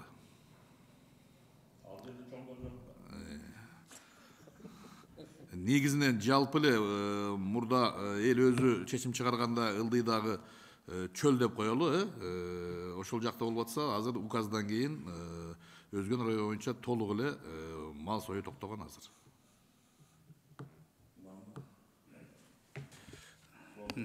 Рахмат. Туура эми кээбирки жерлерде бирок азыр мына кайра суроонун артынан жооп бергенде суроо пайда болуп калып атат да, бербейм дедим эле мына кой боюнча. Мына ушул биз кээбирки жерлерде кайра 2 эсе чыгымга алып келип атат. Анткени өткөн күнү келип 2 койду союп атат. Мына кой дейилип калган да, 2 кой сойсо болот деп кой союп атат, дагы 3 күндөн кийин Ихсан деп кайра бир жылкыны коюп, союп кайрадан чакырып атат да. Бул мындай карасак, биз кайра эле же тыюу салсак, баарына салыш керек. А бирок мыйзамда мынакей Куран окутканга тыюу жок делип калды да. Ошондой жактарынан көп, мына азыр мисалы үчүн бирөө бул сунушту айтса, бирөө бул сунушту айтат да. Сунуш өтө көп түшөт. Сиз туура айтып кеттиңиз. Эң көп талкууланган мыйзам долбоор болду дедиңиз. Себеби элдин көйгөйү өтө көп. Эми ошо талкуунун аразынан биз чыгарып туруп, чыныгы иштеп кете турган бир мыйзамды чыгарсак деген ой. Ошон үчүн мынакей бүгүнкү жыйындын да эң көп талкуусу ушул болду. Убактыбыздын жарымынан көбү. Сизге негизинен Улукбек Зулкарович рахмат, ушундай оор мындай мыйзамды өзүңүз инициатива көтөрүп, ошончо мына 3 жылдан бери, 2 жылдан бери 3 жылга кетти. Мындай элдин сын пикирине биринен жакшы, биринен жаман сөздөрдү угуп, ошодон сынбастан акырына чыгарам деп келет атасыз. Бүгүнкү биздин кесиптештер айткан сунуштардан эске алуу менен ушул мыйзам жыйынтыгын чыгарсак. Рахмат. Экинчи окуу бул уже комитет мыйзамдын ээси силерсиңер. Сунушуңарды бергиле, өзгөрткүлө, алып чыккыла. Мен биринчи окууну бүтүрүп болгон аракетим менен мыйзамды ушул жерге алып келип бердим колуңарга, Айбек Тураталиевич. Бүт кыргыз эли угуп атат, ушул мыйзамдын ээси бүгүнкү күндө уже Маткеримов Айбек Тураталиевич деп коелу. Дәл шапчыга турган. Комитеттин чоңдорунун бири. 4 чоң барсыңар, комитеттин мүчөлөрү бар, алып чыккыла. Эми силер жооп бергиле жалпы элге. Рахмат. Алып чыгабыз. Сунуштарды мынакей айтылган сунуштарды менен киргизебиз. Балким сиздин кээ бирки сунуштарыңыз анда четке чийип кетсе, сиз дагы тарынбаңыз. Мындай кылдым эле, мен алып келген мыйзам өзгөрүлүп кетти деген болбосо, анда чогуу шалып барабыз. Анда комитеттин корутуусун окуп коеюн, урматтуу депутаттар. Кыргыз Республикасында үй бүлөлүк салтанаттарды жана маркумду эскерүү үрп адаттарын тартипке келтирүү боюнча чаралар жөнүндө жана Кыргыз Республикасынын бузуулар жөнүндө кодексине өзгөртүүлөр киргизүү тууралуу Кыргыз Республикасынын мыйзамынын долбоору боюнча парламенттик угуулардын сунуштамалары жактырылсын. Экинчи, Кыргыз Республикасында үй бүлөлүк салтанаттарды жана маркумду эскерүү үрп адаттарын тартипке келтирүү боюнча чаралар жөнүндө Кыргыз Республикасынын мыйзамынын долбоору боюнча парламенттик угуулардын сунуш пикирлери Кыргыз Республикасынын Жогорку Кеңешинин сайтына жарыялансын. Аталган мыйзам долбоору боюнча сунушту добушка.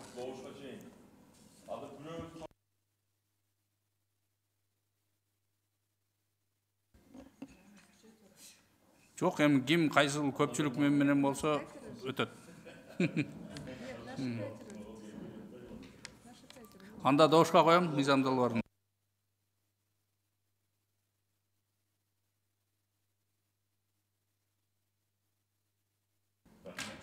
Рахмат. Зулпукар, сизге рахмат. Рахмат комитеттин мүчөлөрүнө. Жок, дагы бир маселе. Бирок сайтка дагы ушул бүгүнкү талкууну эске алып жайгаштырсак, себеби мыйзам долбоору парламент угуудан кийинки атайын түзүлгөн комиссиянын сунушу менен өзгөртүлгөн. Биринчи варианты мындай эмес мыйзам долбоору. Азыр сайтка жайгаштыруудан мурун бир сыйра карап турган жайгаштыралы. Ушул чечим бар экен. Рахмат. Мурдада чектөө көп эле, мурдакы жакшы эле бирок. Рахмат. Анда акыркы бул ар кандай маселеге урматтуу депутаттар, кошумча процедуралык маселе. Урматтуу депутаттар, Кыргыз Республикасынын Жогорку Кеңешинин регламенти жөнүндө Кыргыз Республикасынын мыйзамынын 53-беренесинин 10 бөлүгүнө ылайык мыйзам долбоору боюнча ар бир окуунун ортосундагы убакыттын аралыгы 10 жумуш күндөн кем болбошу жана 30 жумуш күндөн ашык болушу мүмкүн эмес деп белгиленген. Ушуга байланыштуу министрлер кабинети тарабынан демилгеленген Кыргыз Республикасынын айрым мыйзам актыларына тышкы миграция жөнүндө, тышкы эмгек миграциясы жөнүндө, чет өлкөлүк граждандардын Кыргыз Республикасында укуктук абалы жөнүндө, Кыргыз Республикасынын мыйзамдарына өзгөртүүлөрдү киргизүү тууралуу Кыргыз Республикасынын мыйзамынын долбоорун регламентке ылайык кароо мөөнөтүн комитет узартууга тийиш. Бул мыйзам долбоору 2022 жылдын 14 декабрында Жогорку Кеңеш тарабынан биринчи окууда кабыл алынган. Узартып жатканыбыздын себеби депутаттар Гулия Кожокуловадан жана Дастан Бекешевден мыйзам долбооруна сунуштар келип түшкөн жана аталган сунуштар министрлер кабинетинин тиешелүү позициясын билүү жана министрлер кабинетинин расмий корутунду алуу үчүн жөнөтүлгөн. Ушуга байланыштуу Кыргыз Республикасынын Жогорку Кеңешинин регламенти жөнүндө Кыргыз Республикасынын мыйзамынын 53-беренесинин 11 бөлүгүнө ылайык жогоруда аталган мыйзам долбоорун кароо мөөнөтүн 1 айга узартуу боюнча чечим кабыл алышыбыз зарыл. Аталган чечимди добушка коем. Ким макул? Калыс каршы жок. Рахмат. Урматтуу депутаттар, ушуну менен бүгүнкү биздин комитеттин жыйыны аяктады. Рахмат баарыңыздарга.